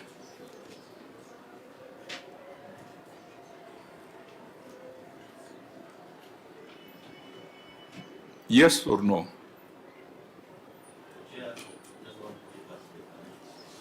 I am also looking at it. Just show me where it is, where it was attached. Because the audit query says 800 million was listed as staff payables, but there was no detail on who was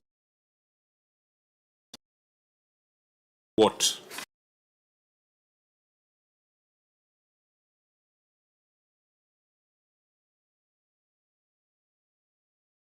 The county, maybe with the exception of Nairobi because of LAP Fund and LAP Trust.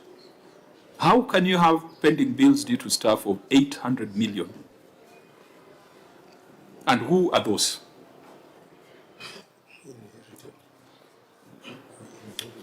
That is the audit query. That's not my question. That's the query here.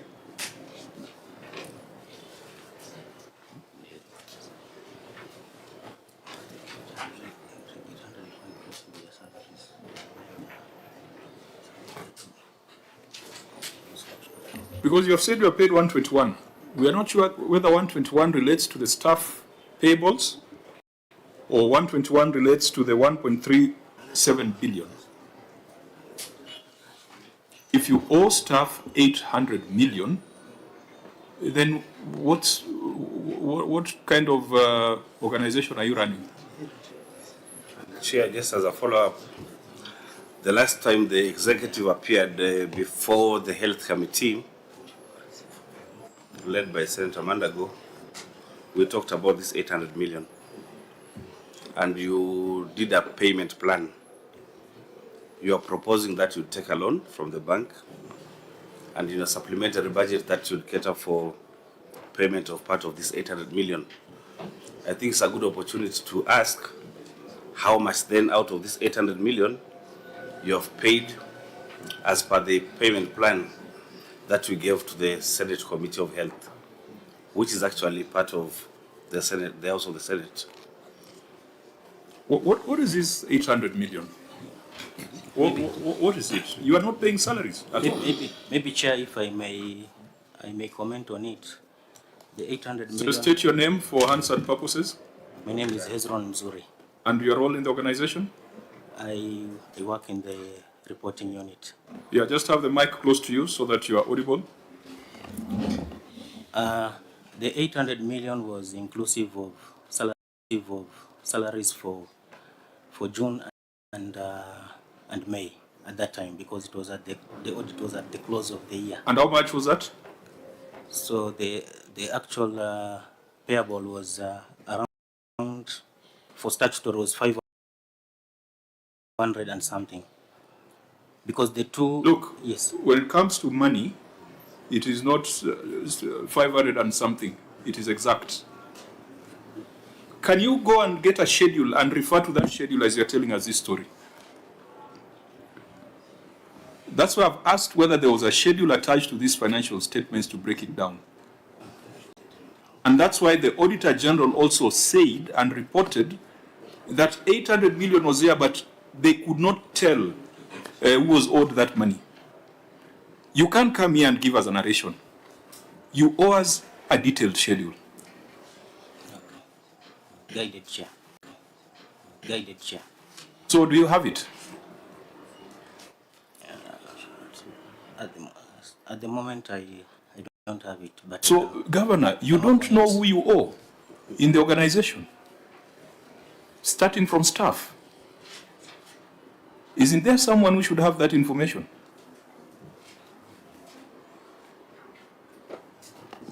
Chair, I'm sorry for that, but at one time I also got embarrassed and I had to do some action to the former executive member and the CCO because of the same problem, Chair. But then the current should do better. Chair, I've noted it and I will do something on the same. No, Chair. no, Governor, Papana.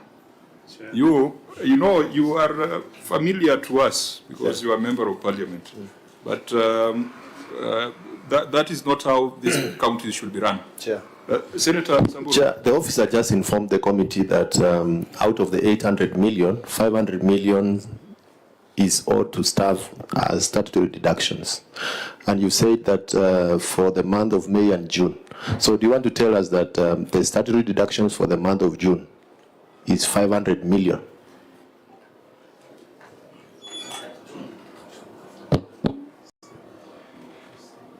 It was as at the end of the financial year 23-24.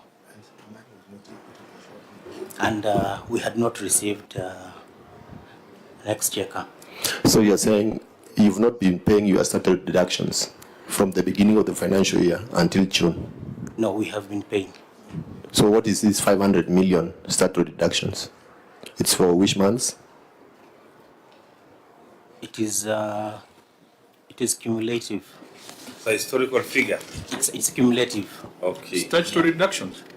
But you've just proven to us that the gap was fairly small. Yes, yes. In fact, it was 10 million at the end of the year. So now we have 800 million. On some of the, perhaps we didn't look at taxes, but NHIF, NSSF, you have explained very well. Yes, sir. Yeah? Yeah. So it cannot amount to 800 million. Yes, it was not 800. So, Chair, out of the 800 million, you said part of it was for salaries for May and June. Yes. How much was paid as salaries for May and June? Then you subtract from 800 million. How much did you pay for May and June that particular year? Our salary normally is around 250,000, a million every month. So out of the 800 million, we reduce 500 million. And so the staff payables now would read 300 million? Is that what you're saying? And remember, you are answering on behalf of the governor, and the governor is under oath. And you know the consequences of lying under oath. I would say the staff deduction payable as at end of the year 23-24 was 500 and something there. Did you make this explanation to the auditor during the time of audit? Yes, we provided.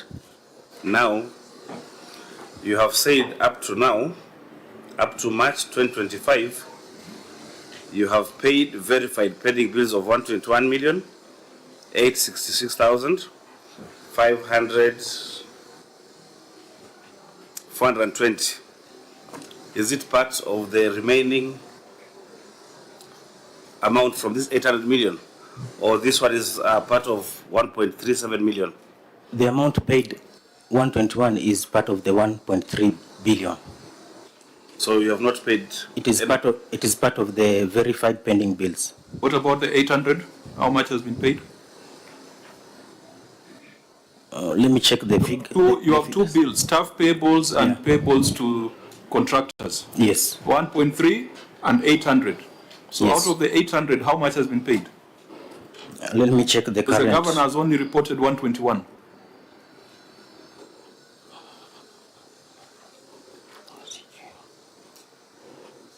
Governor, this information cannot be sitting on somebody's phone.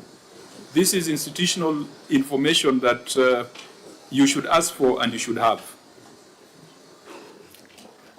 Siwe unajua money at a personal level, don't you know? Yes, I understand, Chair, I know. But you see, Chair, when we are employing them, we advertise generally, and we have Public Service Board which conducts these interviews. But I'm wondering what is not happening, Chair. No, Governor.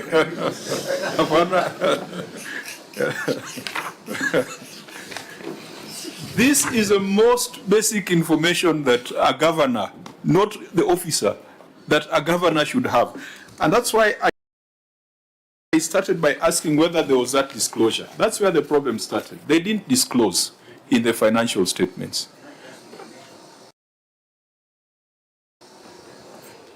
Your phone. Is it on your phone or it is verified and reviewed by the auditor? The auditor. It is because it is verified, because 800, 170, 135 was the pending payables as at the year 23-24. We have paid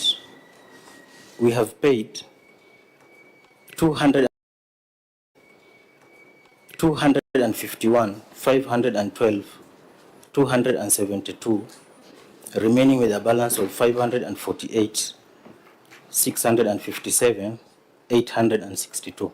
So you have not paid salaries for June 2023, 2024? No, we paid. Because you said of the 800, you had 2 months of salaries, which was 250 per month.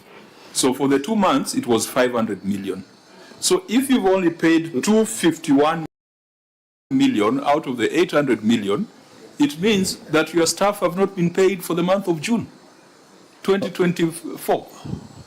No, the remaining 548 caters for the 2 salaries. What do you mean? You have said you have paid 251 out of 800. Yes, but this was the statutory, but we had 2 salaries. My friend, you have told us 800 million was outstanding staff payables. You have told us it included 2 months of salaries. Yes. And we have rounded it off to 500 million. Yes. You are telling us to date, out of the 800 million, you have paid 251 million. Is that your statement? Yes, sir. So you have only paid 251 million out of the 800 million. Are we still together? Ideally, for you to have paid the salaries for May and June, at least you should have paid 500 million of the 800 million. We are not owed May and June salaries for that financial year. Did you just say that when you close the year with staff payables of 800 million, it included unpaid salaries for 2 months? Didn't you say that? I said that. Have the salaries for the 2 months been paid to staff? Chair, I want to correct. It is a payable salary of June only, and not June and May. Sorry. Governor, go and put your house in order. Go and put your house in order. Make sure that we are portraying, your senator here is a very thorough man, a very, very thorough man and a very able vice chair to this committee, a man we hold in high esteem. The county must also match the impression that the senator provides. Thank you, Chair. Also, Chair, I'm up to the task. You know, when you say about... No, I don't have a... I started by saying that we have been friends while you are in Parliament, so... Even now we are friends, Chair. You know, when you talk, that is up to the task, and you know, he wants governorship. So, definitely, he's going to take it out of me. Oh, that's why you are agitated. Yeah. Chair, protect me from the governor. Oh, I didn't understand those dynamics. Senator Waruma, should I withdraw my... No, but whether he wants to be a governor or not, it does not take away the fact that he is a man we respect in the Senate. It does not take that away. But what I'm trying to say is that... Let me just share this question. Yeah. That for these pending bills, the executive is supposed to produce or to provide a repayment plan. Now, looking at the management response, they're indicating that the verified pending bills are 1.3 billion, and the county government has submitted a payment plan of pending bills to the control of budget of 209,977,511.76 shillings. I want to note here if this figure is arbitrary or it is derived from a particular point. and why they are not providing a payment plan for the 1.3 billion. Because then you can say in this budget would pay 200 million, but in the subsequent budget for the 2025-2026 financial year would be able to pay this much. For 2026-2027 financial year would pay this much. Why are they providing only the payment plan for 209 million? Where is this 209 million coming from? Is it arbitrary or it's derived from some mathematics? Yes, Governor? You may... Huh? On pending bill. Yes, please. Governor, I'm in note 20 of financial statements. In these unionizable employees, one, does it include limitation of remittance of statutory deductions? Number two, this construction of buildings, is it inclusive of your own residents, including of your deputy? And can you provide us with a schedule that totals to this 1.3 billion, so that, like the way Chair yesterday Samburu gave us a breakdown, although some of the claims were fictitious, the breakdown of the entire total amount. And we get the breakdown so that if it is XYZ company that did ECD, they are being owed maybe 100,000 or 200. Can we get a schedule? Chair, those are my three questions. Okay. Governor, you may respond first to the question raised by Senator Maruma. Through Chair, honorable members, including my Senate, it's true, we actually committed to a committee for reviewing pending bills. And this task I gave it to my executive member for finance, but I'm assuring you, in that construction, governor doesn't have a house or even the deputy governor. It is actually meant for the county government, for the people of Taita Taveta County. So maybe our executive member. The governor's is official residence is. Yeah, it's supposed to be like that. Even office itself for the saying governor. on governor, just get my question, sorry, Chair, through you. When you say constructions of building that is being owed 357 million, apart from ECD and youth polytechnics, does buildings include county headquarters, deputy governors, residents? No, we don't. No, it doesn't include. These buildings. It doesn't include the governor's office. It doesn't include. Which buildings are these through the chair? Let him give you exactly the buildings. Executive. That totals to 357. Governor, before you give over, there is a question I had asked. In these 800 million plus, does it include statutory remittances? Through Chair, honorable member, actually we inherited quite a number of bills. So some of those are also statutory deductions. But at the moment, we've been trying to reduce them according to exactly what my senator has just said. That at this time we should... As statutory deducted through the chair. How many in these 800 million? Because the governor, I'm asking the question through the chair, is you'll be penalized if you delay in statutory remittance. So how many is being owed to the supposed to be statutory remittances through here? Maybe the executive member for finance can give us the... Governor, why did you give us the schedule totaling to 1.3 billion and 800 million?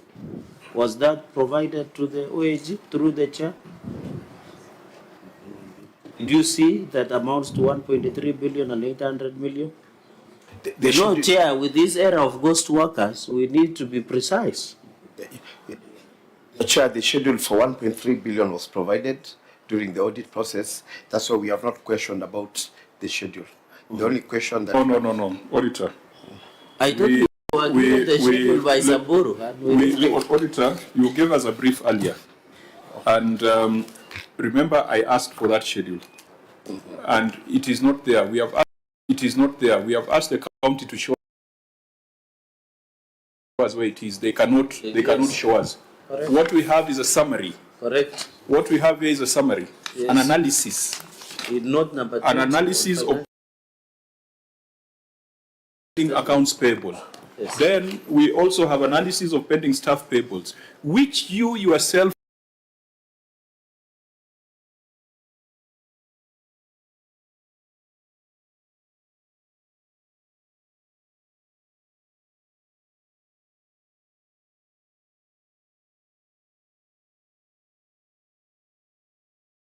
it is not broken down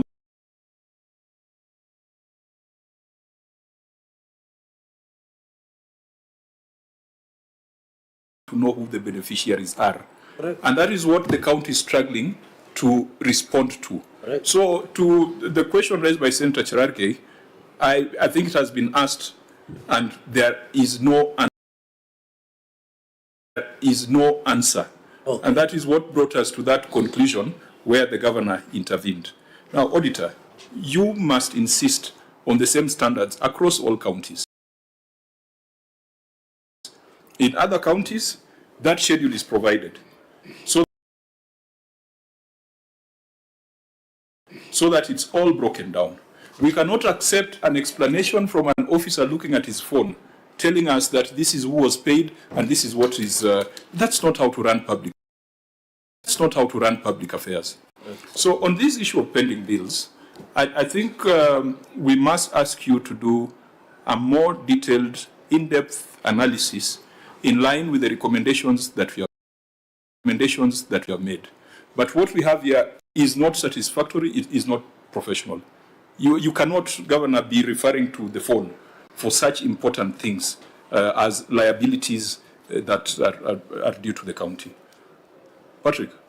It's true, Chairman, but allow me, Chairman, because we are now talking about statutory deductions, which are now included in the pending bills. There's an issue that we dealt with in paragraph number 4 on NHIF, where there was sort of a dispute whether NHIF contribution by the employee is supposed to be matched with that of the employee. Chairman, we have looked at the law with the legal person, and it's a requirement that the employer does a matching to what the employee has been deducted. On NHIF? NHIF, Chairman. So your observation was valid? It is valid, Chairman. This is on section 16, which amended section 15 of the NHIF Act, Amendment Act of 2022. Yeah, so it means that we, no, just a minute. Okay. It means that we need to reframe our directives on that. It's true, Chairman. But in light of that variance in interpretation of the law, I think let's stick to what we recommended, that you do a deeper analysis, considering that NHIF has been wound down, and report to us on that. So, Chairman. So that we don't revisit that conversation. That's okay, Chairman. Okay. Maybe as an exit is then the county should provide with us the schedule as per your direction. Then the AG can verify, because my worry is a number of entities, like for example Samburu yesterday, when the OAG had went through, but when we went and Patrick was here, we noticed anomalies in some of the pending bills. So can we see the schedule? If it is Mwadime being owed 100,000 for doing an ECT, I'm using as an example, then we need to know, so that the county, you know, a small county like Taita, which the senator went on his knees to beg us for 406 million, 4.5, he's being owed 2 billion, more than counties which are like Homa Bay, which are virtually below $1 billion. So, Chair, I think there is something that meets the eye. So we need to look at the schedule. Thank you, Chair. Senator Morbo. In fact, Chair, the governor has alluded to some task force report, which he has mentioned. If it is here, you might want to consider getting it for the sake of looking at this query. Because issues of pending bills, we've taken them very seriously. Across all the counties, not only for Taita Taveta. So if you have that task force report, Chair, you may require that it be tabled so that we can see the schedule of pending bills. And if it helps us in giving an aging analysis of the pending bills, the better. No, Governor, Chair, I've made some observations. You have Appendix 6. What is it about? Because my team is asking questions. You have referred to Appendix 6, unless your team is not aware of what is in your annexures. But Senator Gataya, please Chair, go on. I've made some observations, and there is some serious disconnect between the governor and his team, even on very primary issues that are supposed to be addressed even primarily between the OAG and the executive. I think there is a very serious disconnect between the two entities. Yeah, and that is why audit is, there is the corrective measures, and then there are also the punitive measures that we must put in place. In Appendix 6, I'm seeing very small print, which you're saying is a pending accounts payable prepared in PS, Public Sector Accounting Standard Board requirements. But that ought to have been attached to the financial statements. Now, the way it is presented, we can't make sense out of it until the Auditor General reviews it.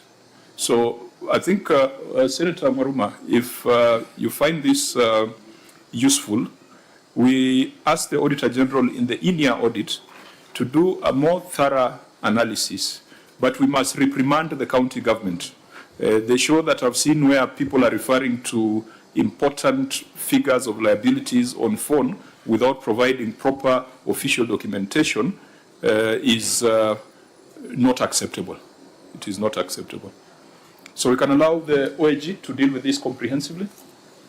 Yeah, but also disaggregate the account payables so that we get to know what are impressed owed to the employees, what are statutory deductions, and so on. Let them be disaggregated and that aging analysis be given. Okay, so if we agree on that, I want us to move a bit faster. There are issues of construction of roads, and allow me to just pen them for a while and we go to mining operations. Mining operations. Thank you, Chair. 3.0, 3.1, unlicensed mining sites. Records maintained indicate that the county had 161 mining sites located in the 4 sub-counties, registered between 1997 and 2020. However, there was no evidence provided to confirm whether mining licenses had been granted to 158 companies as per Section 181 of the Mining Act of 2016, which states that the Cabinet Secretary will not grant a license unless the applicant has submitted site plans, mitigation and rehabilitation or mine closure plans, and that the mining permits issued were renewed as required by Section 142(1) of the Mining Act, number 12 of 2016, which states that the term of the renewal of a mining permit is to be specified in the permit, but not to exceed 5 years for the remaining life of the mine, whichever is the shorter. Further, there was no evidence that the county had complied with Section 1022 of the Mining Act 2016, which requires submission and approval of an environmental and social impact assessment report, an environmental management plan for the duration of the mining license to the National Environment Management Authority before licensing. In the circumstances, management was in breach of the law. Should I continue 3.2, Chair? Fine, yeah, go to 3.2 so that we deal with the issues. 3.2, and disclosed information on volume and revenue generated from mining.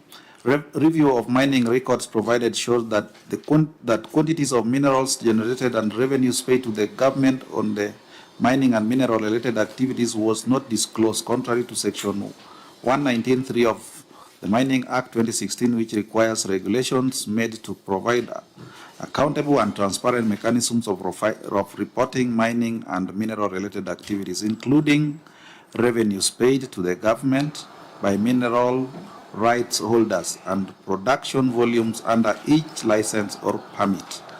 Further, the details of community development agreement where the mining operations were being carried out was not provided, contrary to Section 1091 of Mining Act 2016, which requires a mining license holder to sign a community development agreement where mining operations are to be carried out as prescribed by the regulations. Additionally, 29 mining companies in Voi sub-county did not indicate the category of mineral being mined, as is required of Section 79(2) of the Mining Act 2016, which requires keeping of records and details of minerals discovered, results of geochemical or geophysical analysis obtained, financial statements, and books of accounts. In the circumstances, management was in breach of the law. Governor, what was your response on these mining operations issues?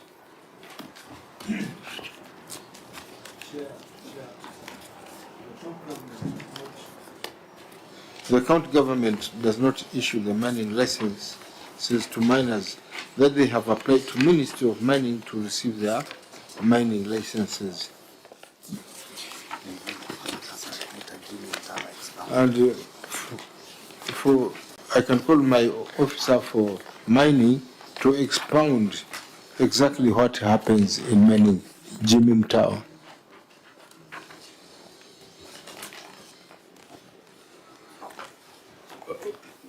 So you state your name and your responsibility for answered purposes. Thank you, Chair, and also thank you, Your Excellency, our Governor. Let me start with the first question, which, of course, 3.1, which talks about issues to do with licenses. So truly, we have noted the query, and as the Governor said, it is the responsibility of the Cabinet Secretary to issue mining licenses and also what we call mining permits. And actually, this has been enshrined under, of course, the Constitution, that is Schedule 4, paragraph 22, which talks about that the mining department has not been devolved as such. And we also have... Governor, you see, I'm giving you an opportunity to tell the Senate what you would like the Senate to do to help you in this matter. I am very clear in my mind that this query relates to the national government. It is not a county government thing. However, it cannot be proper that people are mining rubies and all sorts of rare minerals in Taita, Taveta, and you are a spectator. And yet, you head a government. So, this is not a query for you to be defensive. It is a query for you to tell the Senate that this is the injustice that has been committed to the counties, particularly Taita, Taveta. The licenses are paid for in Nairobi, nothing comes down. The proceeds from royalties are kept in Nairobi, nothing comes down. Taita Taveta was supposed to have gotten some 55 million in the last 5 million in the last schedule of allocation. It disappeared. Kwale was supposed to get 1.2 billion or something. It disappeared. Now, these are the conversations we want to have in the Senate. Those ones of receipts are not very appetizing conversations. This one, tell us as a CEO and as a man who understands what happens in that space, what is it that you think we should do? Chair, just on the same as you're saying, you know, there are terms which are used, also in mining, pegging, mining location. All the counties who have minerals, you ask their community, what is pegging? Even educated one, they don't understand what is the meaning of pegging, which implies the national government has never gone. You know, if you go to areas where, like my honorable senator, tea is and the coffee is, it's really talked about. But on mining, even the community themselves, they always see people coming with the licenses because they talk terms which nobody understands, which implies national government does not even care about the communities who are staying with those men. So to me, according to my recommendation, I feel mining, the better part should be actually devolved. Because that's where the activity takes place. Like just recently, our mineral called the savorite, that is the one which actually our community normally assists themselves with, the economic activity. It has already made as a strategic mineral, which implies if you are selling it, you have to come to the national office is when you are selling. So there are many things which went wrong on the side of mining on devolution, because governors, they don't have that much power. Most of the power is with the national government. Chair, in fact, they have. Senator Maru? The county government has, because the environmental impact assessment report must be approved by the county governments. If there are many activities that are taking place in the county, enforcement officers who can stop until the licensing is done. There's so much that the county can do.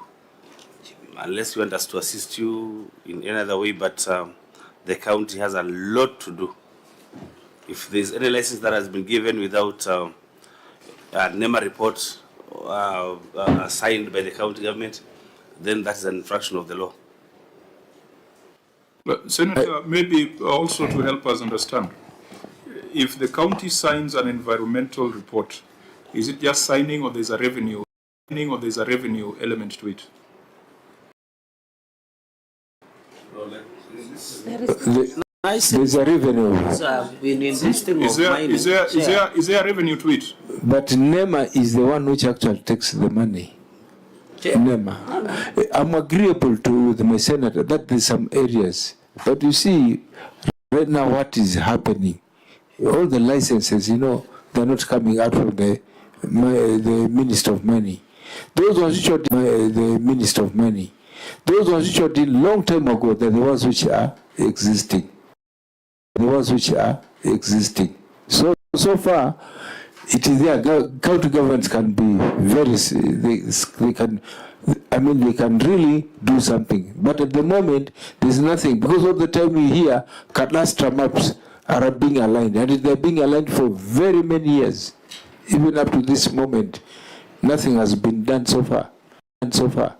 In fact, licenses for the new ones, none has been given. In fact, the other day, yesterday, it was, you know, desertification and the drought day. And fortunately, I had 3 cabinet secretaries who came to my county.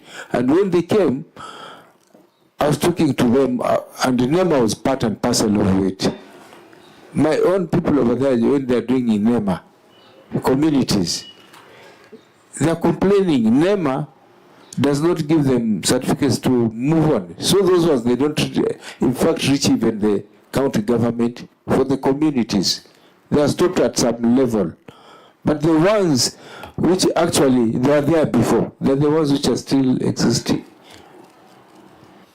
Senator Chirage, what was the intervention? Chair, I've been on this thing on mining for long. The reading of Mining Act of 2015 and mining regulations of 2016, the counties have little role. And I think we need to amend. And you know, the Mining Act, when you have a mining permit, you are not supposed to have community development agreements, only mining license. And those powers are only exercised by the Minister of Mining. And therefore, I think even in the local content, in terms of 70, 20, and 10, the counties are always left at the mercy. They don't get that. The 70 went to national, but when it comes to 2010, 22, they don't get it, and even to counties. So I think, Governor, what you should be proposing is the review of the law to give you power to issue mining licenses, because I know, like Nandi, Taita, Taveta are largely part of former Eastern Province and Coast, and also in Migori in your Nyanza region. I think, Chair, on this matter of mining, we'll never get through until we do an inquiry to a number of counties. And therefore, since looking at the issues that I wish the governor would be listening, because I'm defending you for the first time. I've never defended a government. No, it's not for the first time. Yes, I was listening to during the debate in the plenary on this affirmative action for counties who are getting less than 6 billion, the 11 counties. They only listen to us when we are talking about money. Oh. It's the only time they listen to us. So, Chair, what I'm proposing, because if you are to ask me on these two issues that have been raised for auditor, we might take the whole day. What I'm proposing, because I know the dynamics of mining, the challenges, why don't we isolate the counties that have similar problems like Migori, Nandi, Taita, and then open an inquiry into all this and even invite the minister so that we ask the rationale and reasoning behind that the issue of mining license and mining permit should and must be retained, because the formation of county development agreements, the law gives you power to nominate of individuals, but it is the CS who gazettes them as per the regulation. So why don't we open an inquiry detailed? Because, Chair, this is a multi-billion dollar enterprise called mining. For some of us who are in mining sector, up to Tanzania, I can tell you is one of the biggest multi-billion dollar enterprise. That if you today you were to do an inquiry, you will be shocked with how people are making billions of dollars. Yet the governor cannot get even 1 shilling or even 51 million that goes. And Nandi, we are getting like 30 billion. But for example, in Nandi, as I conclude, in Kerebe Gold Mine, the turnover within 3 to 4 financial years was $2 billion US. 200 million US dollars. That is a turnover of 2 billion. And they were paying KRA 200 million, but they are not giving to count anything. Even the local development committees that are at the lowest level, even to build a small dispensary for the local community. So, Chair, let us do an inquiry on this matter, isolate the counties. I want to tell the committee, the moment you open inquiry and inquest into this matter, you'll be shocked at how people are using the law to fleece the county governments. I thank you, Chair. Thank you. Senator, I think, Chair, I want to ride on what Senator Chararia just alluded to. You know, mining, Chair, is a very lucrative business. And I think quite a number of interests have been invested in the ministry, because I think there is a very serious cartel surrounding the mining. That's why it has been very deliberate for the national government to retain that exercise at the national level. So I think it is upon us as a Senate to make some registration on how we are supposed now to safeguard the interests of counties, because they are the custodians, they are the owners of these sites and so forth. So I think we must make it very clear, ourselves very clear on that matter. Because even the Rakaditi, we have those mining deposits that have been exploited from the national and non-local. Actually, even the surrounding area, the people are very poor. The schools are very dilapidated. Yes. So I think it's something that we're supposed to have a conversation as a Senate, as a House.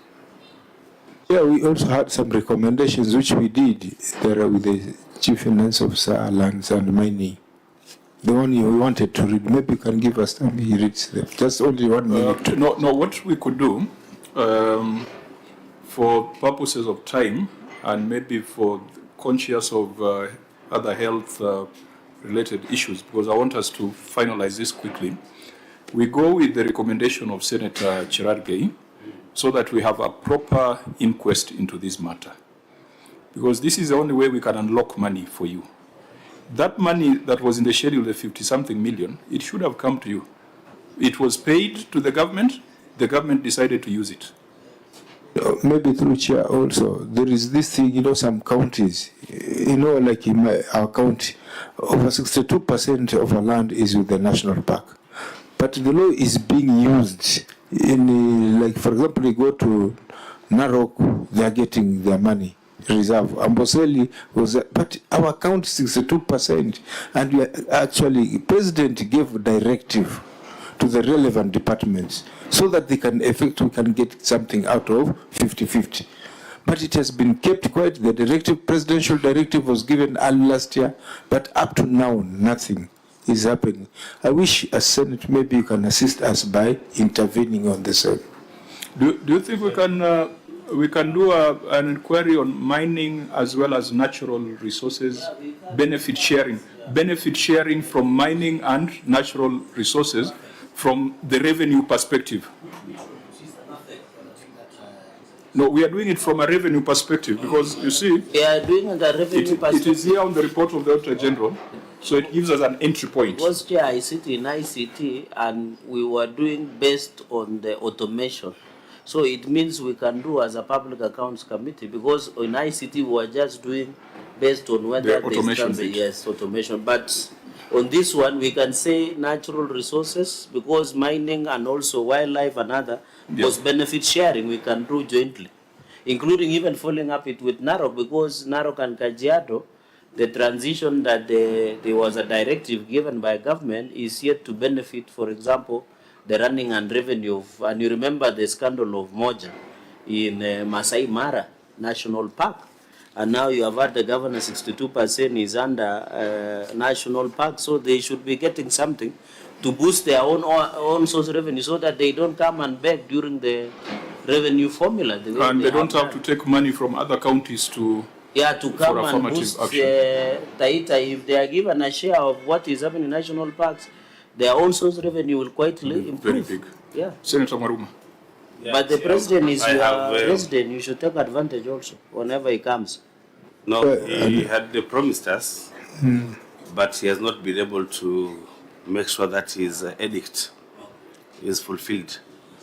But for us who are here, I've approached the legal department of the Senate, and we wanted to see how then we can leverage on Section 37 of Wildlife Management Act, which says then national parks can be downgraded to national reserve what are they called? Game reserves, yeah. But they are saying that it has to emanate from the county. The same way if you want a town to be given city status, that proposal has to come from the county, then you escalate it to the Senate, and a motion is done and passed, then that town is given city status. So the same way if you want our Savo, or to get part of the Savo, the county government can start that motion, maybe through the executive, passing a cabinet memo, they go to the assembly, that motion is passed, then they give that communication to the Senate, and we do a motion on the same, and if it is passed, then we can start pushing for the implementation of that motion. That can suffice. But Chair, there's this query here, which I'm interested in, 3.2. Yes. Which is talking about revealing of mining records that showed the quantities of minerals generated and revenues paid to the government. Governor, why didn't you reveal these records? Yet I know the county government is getting some money. Previously, in terms of cess from transportation of iron ore and quartz, the auditors are saying you didn't reveal if you're getting anything. Yet I know revenue from minerals form part of our revenue streams.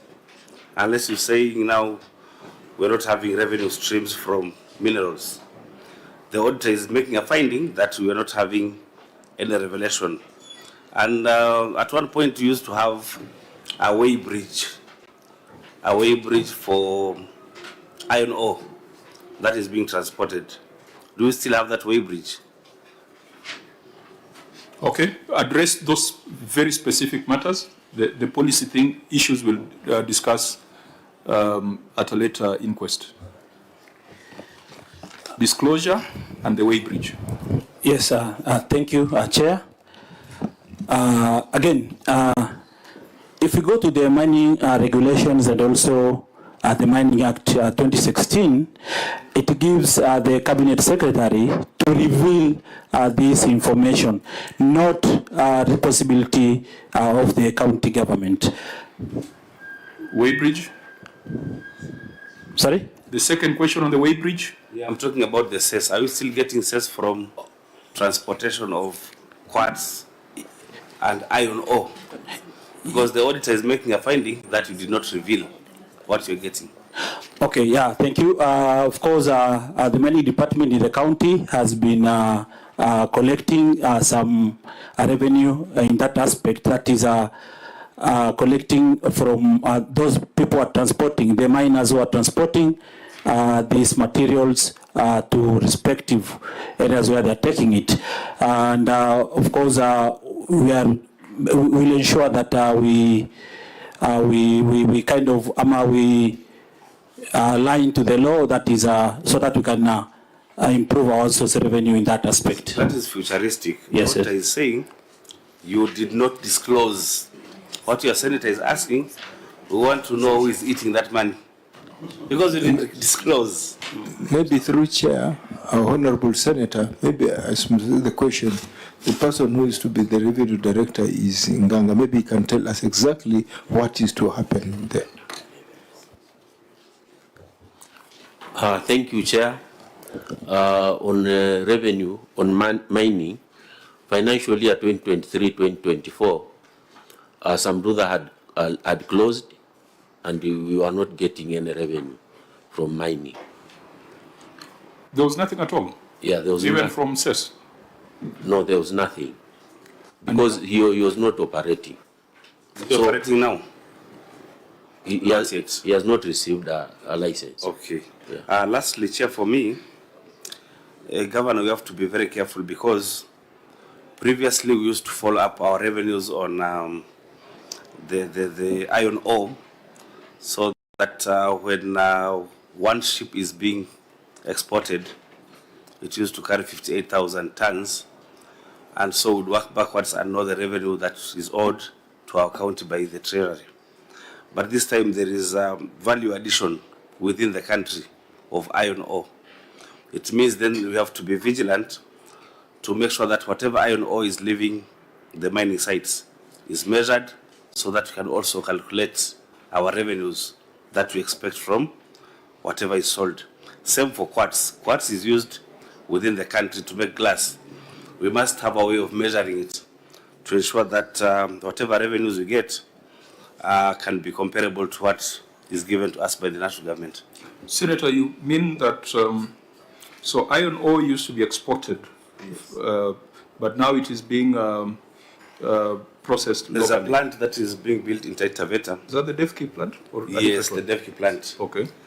And even the exportation, the excess duty is so high, just to make sure that, to bar the exportation of iron ore, to make sure that is used within the country. And yet, not even a shilling trickles back to the county of Taita Taveta.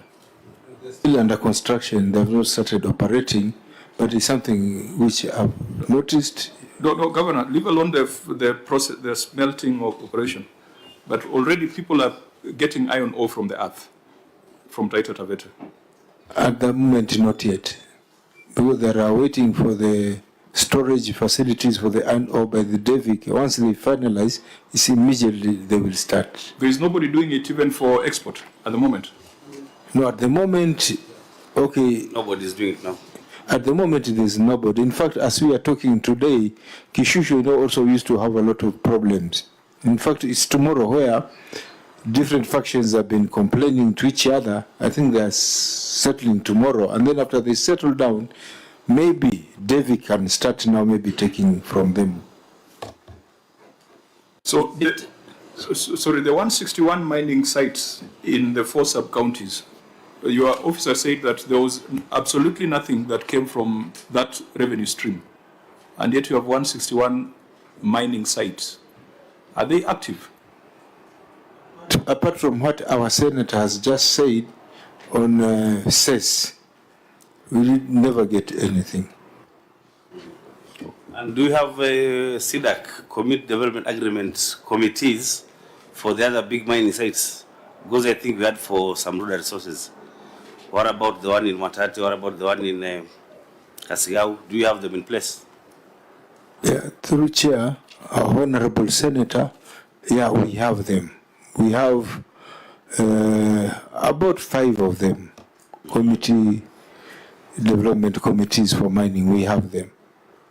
Senator Chirag. When was it gazetted? Can you provide evidence of those CDS, because they are normally gazetted? And as a county under the Mining Act, did you give out the names that were put in the gazette notice? The gazettement takes place from the ministry. So, but this one, gazetted? I think they gazetted because it's something when I was a member of parliament. It's almost maybe 2020, 2021 when they requested those names from the ministry. But governor is critical because the cost benefit sharing is that 10% goes to those CDS in those villages and it assists them.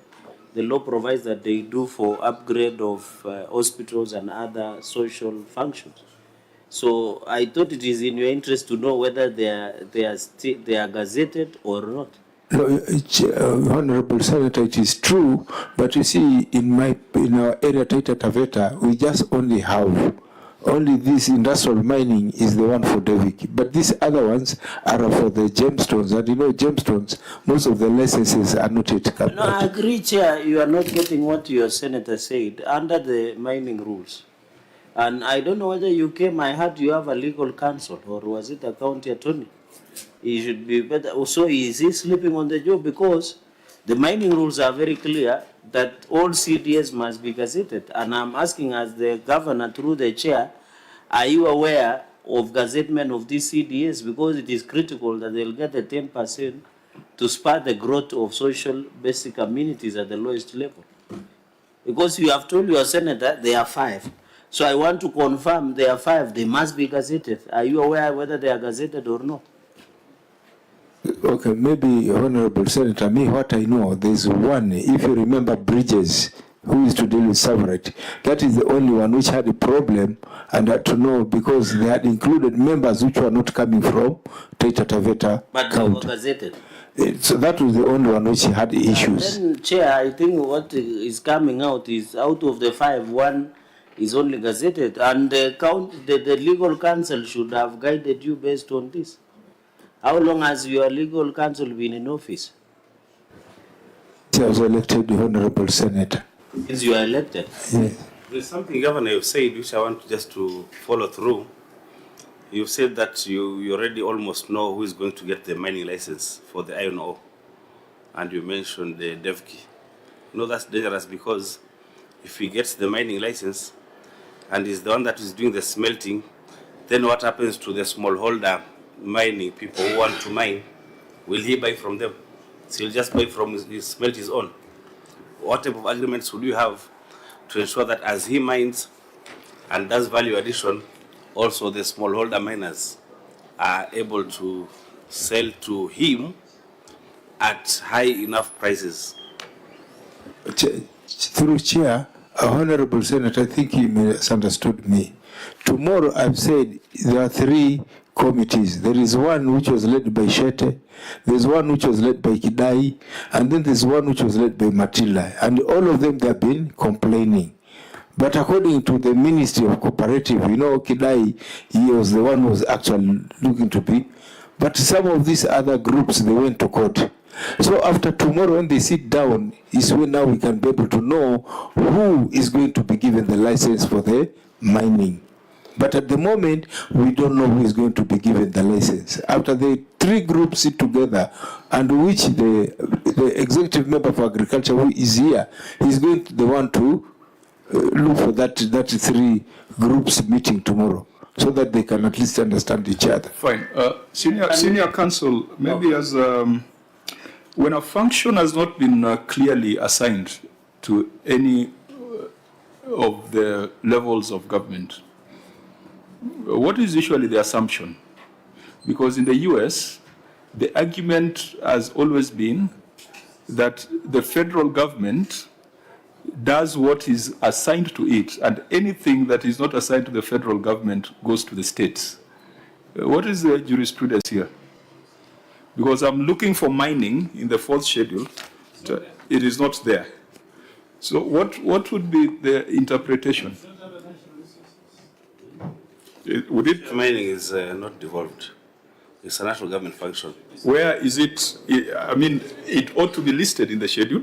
The national government will say it is theirs because the money is there. But show me in the schedule where we have specifically said mining is a function of the national government? For natural resources.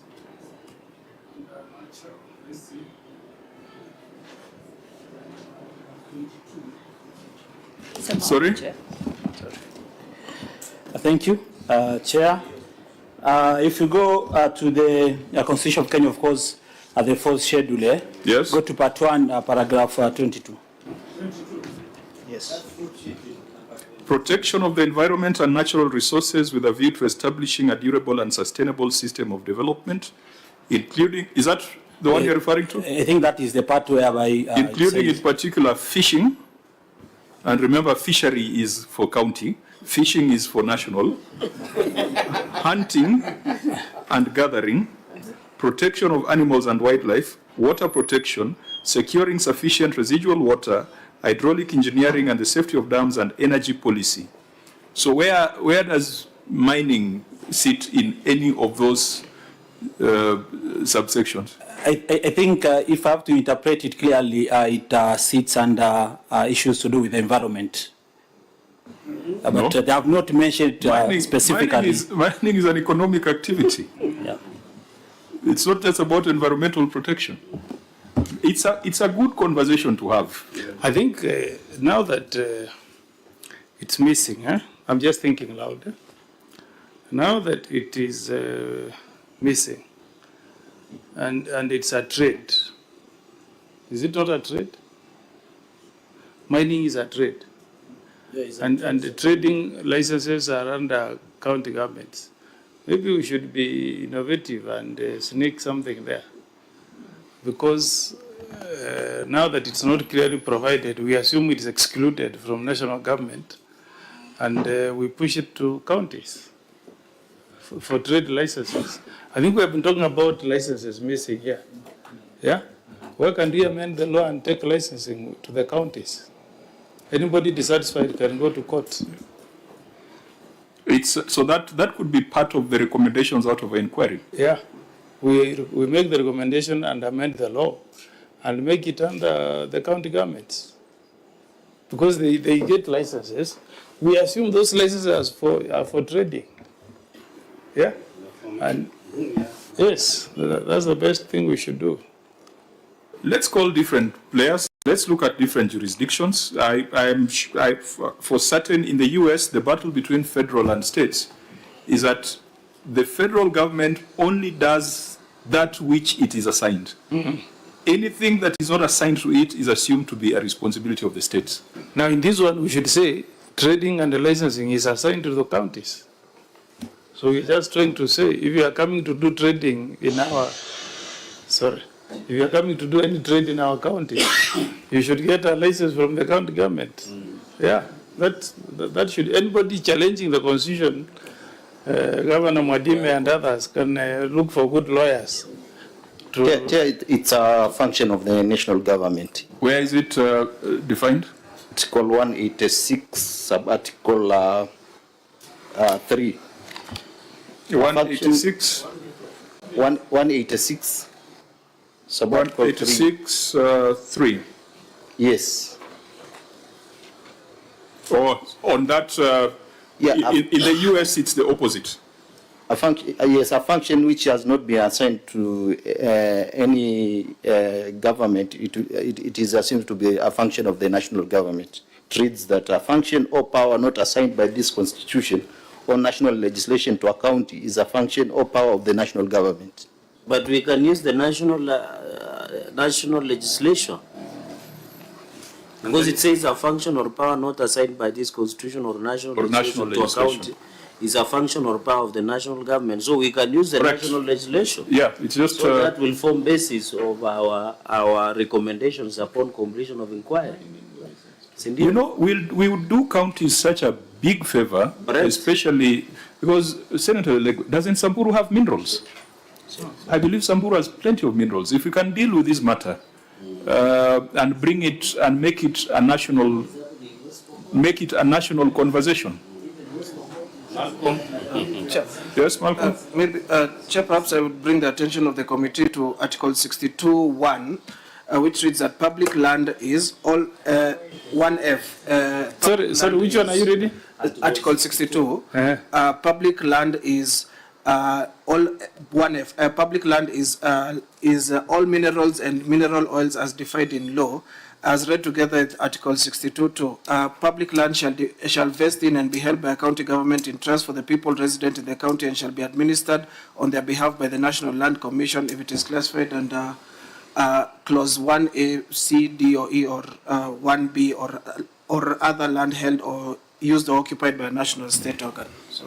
So, Malcolm, what you're saying is that minerals and mineral oils are defined as public land, which vest in and are held by a county government. Actually, they don't, by dint of 62.2, they don't actually vest in county government because as it's, the rider is that if it is classified under 1A, C, D, or E, and 1B, so it doesn't vest in county government. We can have these clever conversations in a formal inquiry. And Chair, remember West Pokot is crisis. I think a number of mines have collapsed, where the people are now mining on their own.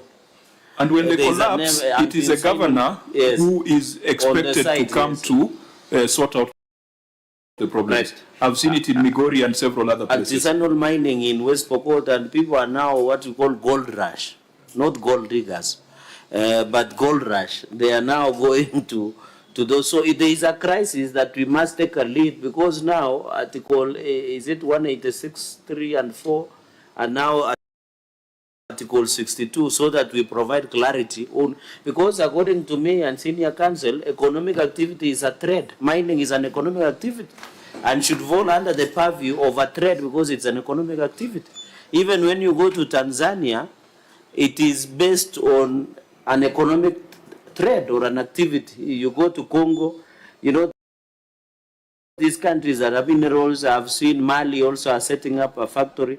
So when you see the definition on how they are in international fora, and when I attended a meeting on mining in Ethiopia, in Addis Ababa, where they engage based on as a trade, an economic activity. They don't engage as an issue of environmental. So it means in economic activity. And just taking from what your line of thoughts, Governor, does it mean the people who come to buy green garnet don't have any permit, any business permit? Because they are doing a business permit. They are doing business. Somebody is selling green garnet, selling savorite. You know, if you are selling mandazi, there's a business permit by the county government. Don't we have any permits, business permit, trading license for the mineral, for the minerals? No, there's a license, but it comes from the... It comes from... Well, that is mining license. No, there's what also, about the trading? There's also trading license from the ministry. No. They open a shop. Let me just give a perspective. No, I'm talking as a miner. I personally am a miner. That license you mine minerals. Yes, from you know you can mine many things anyway. No, I mean minerals. I'm a miner. I'm a miner of many years. Is actually, you find people selling savorite. Yes, savorite. You go to Voi, you find people selling savorite. Why can't you insist that they have licenses, trading licenses, as part of revenue? Because Senator Mwaruma, if today I open a Tanzanite shop or granite shop somewhere in Taita, Taveta, in Voi, then the fact that I operate a small shop to sell, does it mean the county does not need to give me trading license? The fact that I have mining license. No, that one we do. It will be a single business permit. Yes. Just a single business permit. That one is exactly. But you see, there's a special mining license also alongside that one we charge. But there is one that you issue at the county. Okay. Yeah, we cannot just allow you to start business without. But most of the people who sell these minerals, you know, let us finish the. They are briefcase, briefcase business. Remember, Governor, you are saying that other than getting the mining license, the function of giving trading license is vested in the counties. Yes. Huh? No, in the Personally, No, do you give any trading license to people? we do. But those ones we give after somebody has mined everything. Land he wants now to open, let's say, a mining shop within our Okay. count. Let's do the inquiry. Shop. Even vending.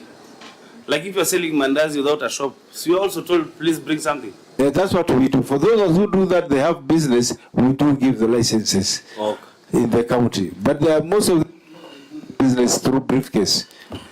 And those who have briefcase, they have licenses from the ministry. Let us do an inquiry. I think it's important for us to do this formally in a structured way. CC Lands wanted to volunteer some information. CC Lands?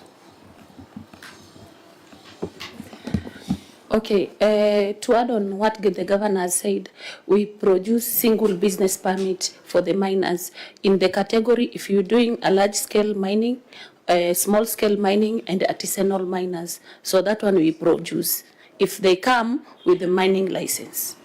So what do you define large scale, small scale? Is it by turnover or by, what's the definition? Okay, the Act defines maybe the area, the type of mineral, and the materials that the equipments that you're using to mine. Maybe if it's large scale, how many excavator, small scale, how many maybe. See, let me assist you. The law provides for the mining permit and mining license. So when it comes to mining permit, there are those artisanal mining. But when it comes to license, is a large scale mining that has been provided by the law. I think that is the difference. Kibet, so roughly, how much do they pay? Okay, for the large scale mining is 500,000, for the small scale is 35,000, and for the artisanal is 25,000 per year, renewable. Payable to the county government? Yes. OAG, you will, because we might not have time to go into the details of the receipt of revenue, but as we had discussed earlier during our briefing, or any issue that we will not have addressed today, you'll carry them forward to the next audit cycle. And you can also try to do that analysis and confirm that that revenue is coming. Now to the clerks, we have said this over and over again, please do a concept note to guide us in that inquiry, so that during that quiet period when counties and the auditors are on the ground doing the audits, we can do an inquiry on that particular subject. If we needed justification, the justification is here. It came from the Auditor General's report in the county of Taita Taveta.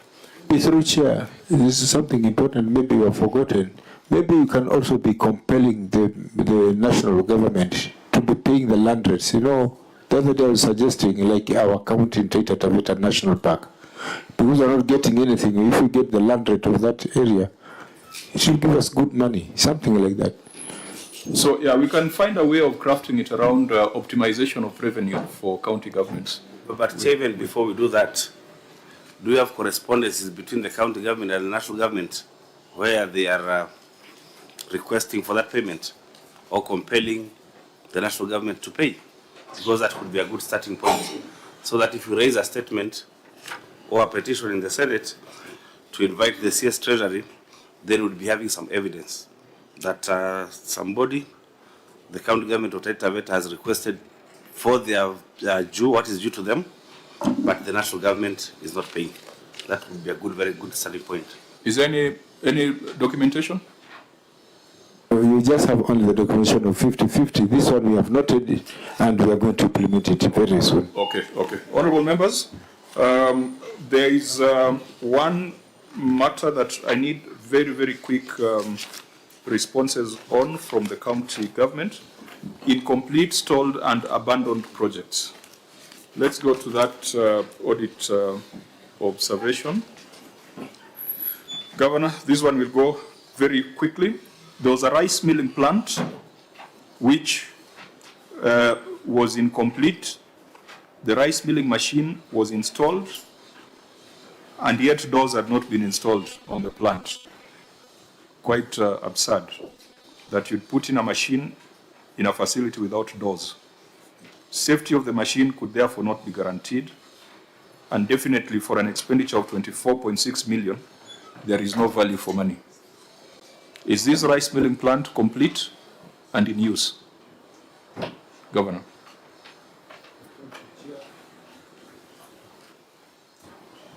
The county government has an established monitoring and evaluation unit in place.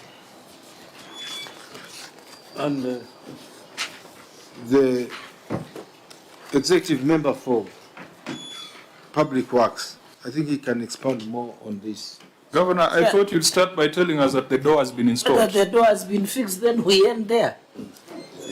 No, Chair, there are so many things which are ongoing there because also No. Let's go to specific.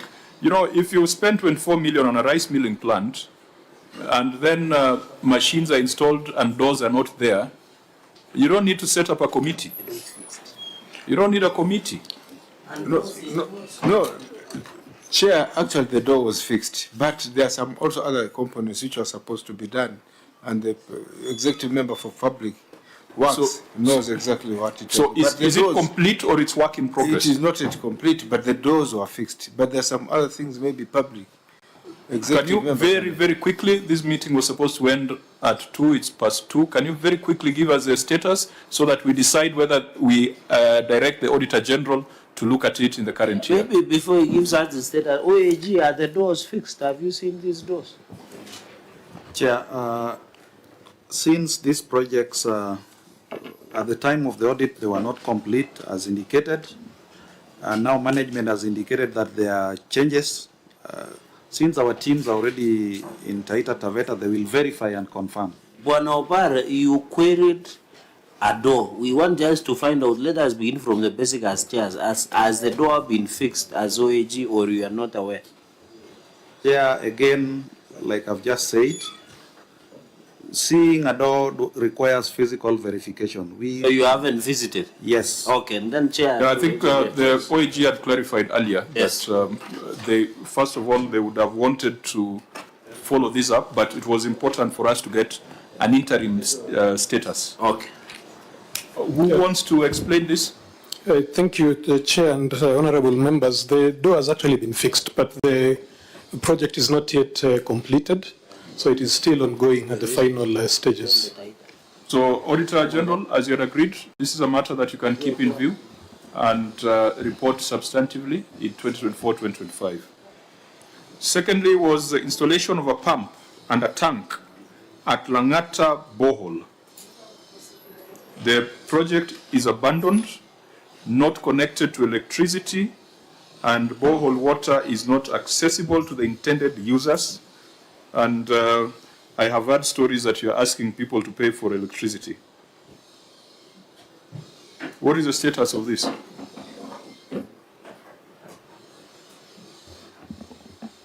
Langata Borehole. Pump and the tank at Langata Borehole. Thank you, Chair. The pump was installed, electricity was connected, and at the moment, Langata people are drinking water. Thank you, Chair. It's complete? Yes, Chair. Now, again, the auditor didn't visit, so it might not be. So keep it in view again, OAG, do your physical verification. We go to Senator Maru. Yeah, what the auditor would need the auditor to confirm is if that water has been supplied to the residents. Because what I heard, there are people who are complaining that they are being asked to pay money so that the water can be connected to their houses. So let us know if auditor, that water has reached the last mile where it's supposed to be used. OAG, you'll be able to give us that assurance when you do your site visit? Yes, Chair, we undertake to do that. Okay. We come to Moi Stadium, playing ground in Voi. Construction of retaining wall, security rooms, gates, and 2 stalls at Moi Stadium in Voi. Governor, is this project complete? It's incomplete, but our executive member can explain us the details of the same. Is the gate for public works? Where is the member? Very specific, is the gate done? The gate was not done at the time of audit? It is not yet done. The retaining wall was partially done, Is it complete? Not yet complete. The stalls, ticket booths, and security rooms were not complete? They're still in the same state. So why on earth did you pay retention when all these things are incomplete? Chair and honorable members, the project was being handled in phases, and the retention was in relation to the first phase that had been completed, but then after completion, the project was not allocated additional budget. What was that first phase? The first phase was the substructure works and civil works. At what point is retention paid? Is it on certificate by certificate basis, or it is upon completion and confirmation that there are no defects and liabilities? It is upon completion and confirmation that there are no liabilities, and that phase of the project that had been completed, it stayed for more than a year, which was more than the 6 months defect liability period allowed in the contract. So the contractor was paid for that phase that had shown no defects. Auditor General, was that explanation provided to you? Chair, that explanation was not provided at the time, but if that is the status, then as we confirm progress, we will indeed ask for contract document for that phase 1 and go through it and establish whether the payment was proper. So the 10.1 million was with respect to contract number 766723 2019-2020. Yes. And that contract was to do these things that are incomplete. No, Chair. So you are saying the contract number plus the description of work to be done are not tying? They're not tying, yes. Did you raise that with the Auditor General? Yes, we did. And how come this report was not modified? Because what I'm getting is that 10 million was paid for things that are not complete, but retention has been released. Maybe the Auditor General can state why maybe they're not yet convinced. No. It is not for the Auditor General. It is for you to demonstrate. And you ought to demonstrate through documentation. It's just that we are in a rush to conclude. But I would ask you to take us to your annexures and show us where that contract is, where the terms are, to confirm that the 1 million paid as retention was done lawfully. And maybe just to ride on your question, Chair, what was the 10 million for? What was it meant to do?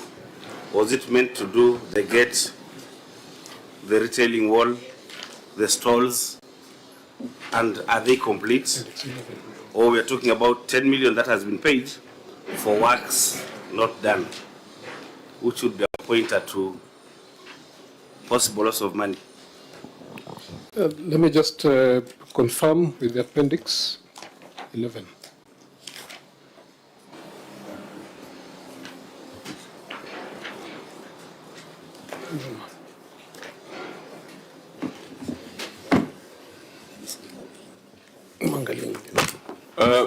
Members, if the auditor has not verified whatever the county is offering, then we'll just be engaged in exchanges that will not be useful. Our position remains. We agree with the Auditor General that retention ought not to have been paid. It is a responsibility of the county government to dispute that. And Auditor, we can keep this in view and then scrutinize the contract, that phase 1 that is referring to, and give us that assurance.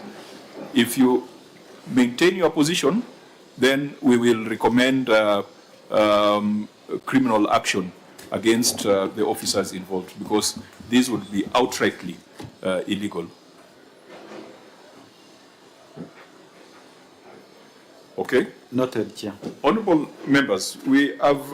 Just maybe the last two, Chair, they are very brief because it's an issue of connecting electricity and residents drinking water. Ngelenyi and Kwa Hebron, the last two. Ngelenyi water project?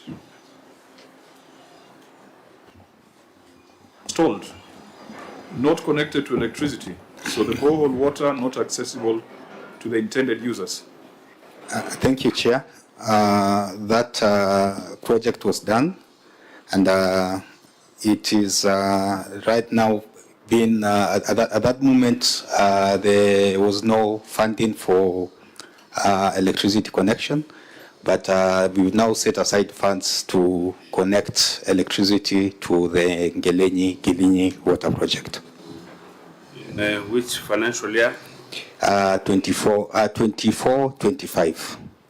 Supplementary budget? Under the FLOCA program, yeah, 24-25. This financial year, yeah. But I thought FLOCA allows you even to solarize. Why are we talking of electricity and grid and its inefficiencies and not solar for boreholes? Yeah, we want also to solarize, but Ngelenyi is in the highlands where there's a lot of cloud cover, and solarization is becoming a problem there in the highlands. Solar works, one of the most densely covered countries when it comes to solar is in the Scandinavian world, with worse climatic conditions than what you have. I think, Governor, a number of these things, you are saying that there is no electricity connection to a borehole, go for solar.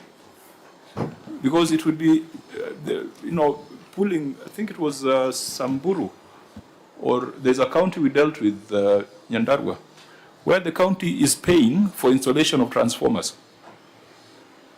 Because they've done a project somewhere in the hinterland, there is no electricity, so they have to pay for a transformer. And with KPLC, if you want a three-phase set up in your premise, how much is it?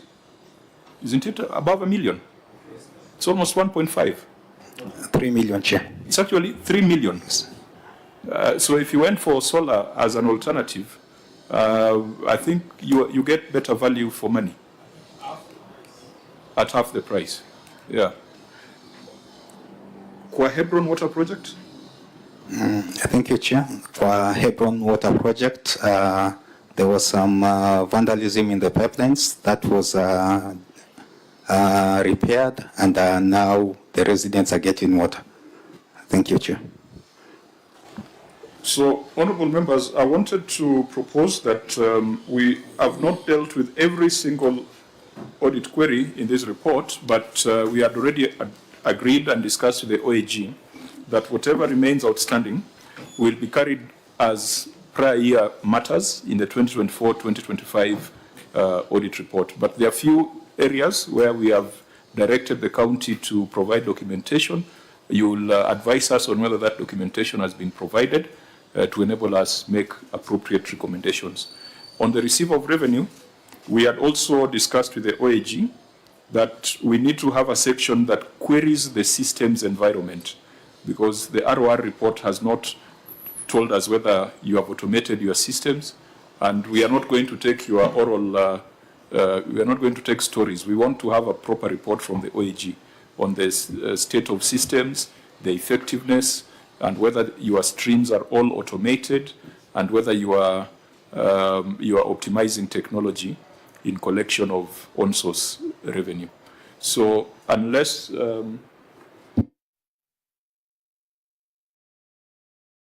I think the other thing that we had marked for discussion, but we'll defer to the next audit cycle, is the issue of land ownership documents. I remember there was a time when we had a lengthy conversation about some land where the Catholic Church also had an interest. I think it is a matter that went to court. So the issue of land adjudication, land ownership documents and titling, I think is still a problem in Taita, Taveta County as a whole. So there's an audit observation there. We'll allow the Auditor General to update us whether the matter has been not really closed, but whether progress has been made, because it's something that requires progressive implementation. Any other business, honorable members? Do we allow the governor to make his closing remarks? Probably, first of all, just to ask from the Auditor General, is a county cooperative? Does the governor show up for your entry and exit meetings? Chairman, thank you very much. I think Taveta is one of the counties where we have the highest attendance from CECs and CEOs and top management. But we are humbly requesting the governor to be in attendance during entries and exits, and also to engage us when we are coming to Senate. Thank you. Governor, it's important because you are the one who takes the oath. You are the one who is on the firing line when you come here. So it's important to be familiar with the contents of their report and their processes. It will help you prepare better for this engagement. Obliged, Chair. Obliged, and I'll be availing myself. And Chair, okay, as per this report, they have seen, actually, most of the issues I've seen is on documentation. We'll try all our best to be dealing with the relevant officers who do not avail of reports to, or rather say documents to the auditors accordingly. Yeah, and Governor, when we say administrative action should be taken, firing is the nuclear option. It's the last option.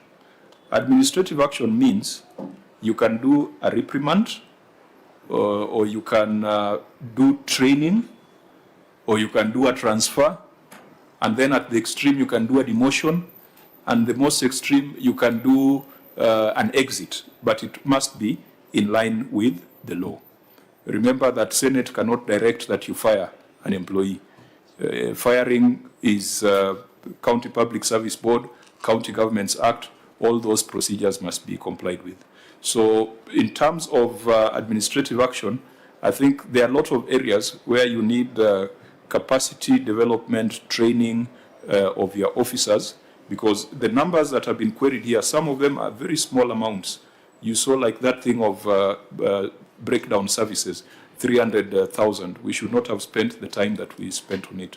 So I think focus more on building capacity, but if it becomes impossible, then you can go to the other sanctions like transfers, demotions, and exits. Is there anything else you want to say in closing?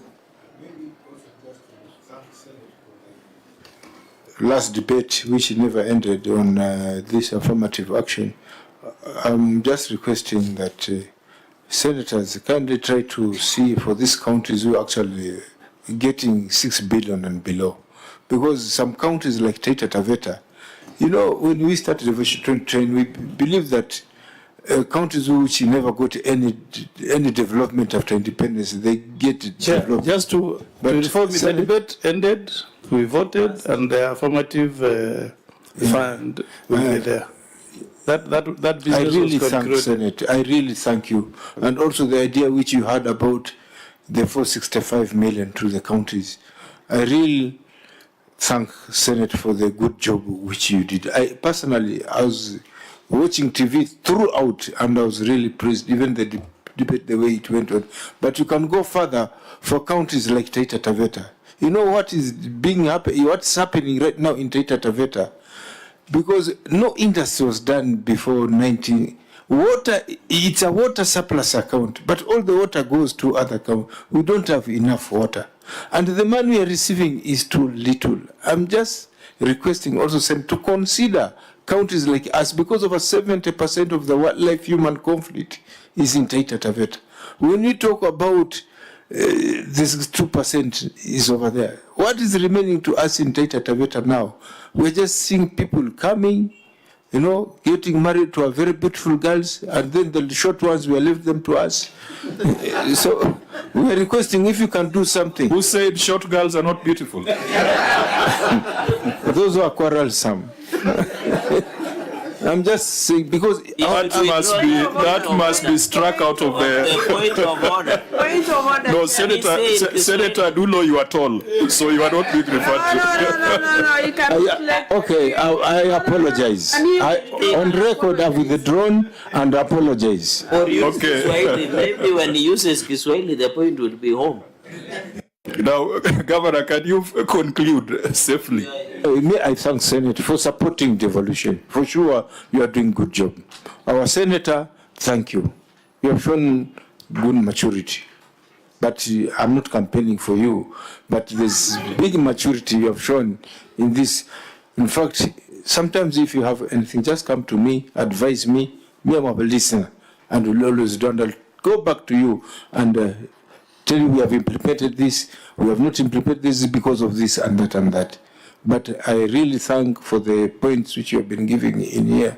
Some of them are very educative, because I believe education is a continuous process and nobody has a monopoly of ideas. Thank you very much. I've been around for long. I rarely get governors speak so well of their senators. But Senator Maruma, be very careful when your governor praises you.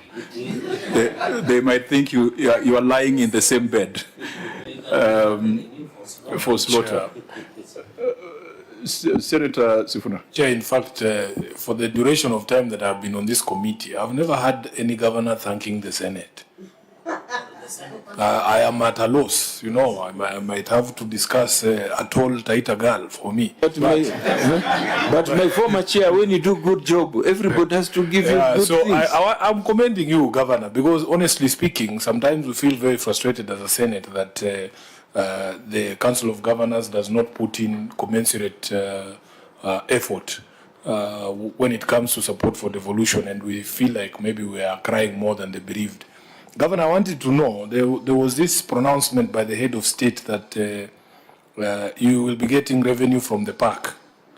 Is it happening? I might have missed it, Chair, when we were out. Yeah, we had discussed it, but just respond to it very briefly. Don't go into the... We have not yet started receiving, but he gave us, actually gave a presidential directive, sometimes early last year, but the relevant departments up to this very moment, they have not implemented. I've been trying to follow it up. To summarize what the governor said earlier, imetengwa na imepangwa. I know just how you mean, Chair. I have no further questions, but to wish the governor all the best. Thank you. Thank you. Honorable members, do we donate our time to Senator Maruma? Yes. Please. Thank you, Chair, for this opportunity to engage the county government of Taita Taveta. And I just want to dwell on the issue of basis for revenue sharing and thank our partners in the Senate who are agreeable to us to take money from Nandi and bring it to Taita Taveta, from Nairobi, from Homa Bay, take it to Taita Taveta, take it to Nyamira.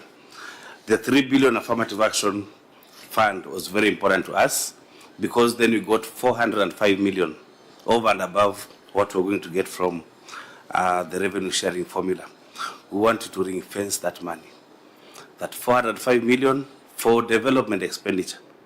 Don't take it to recurrent expenditure. I think that's the only thing I should say, Mr. Chair.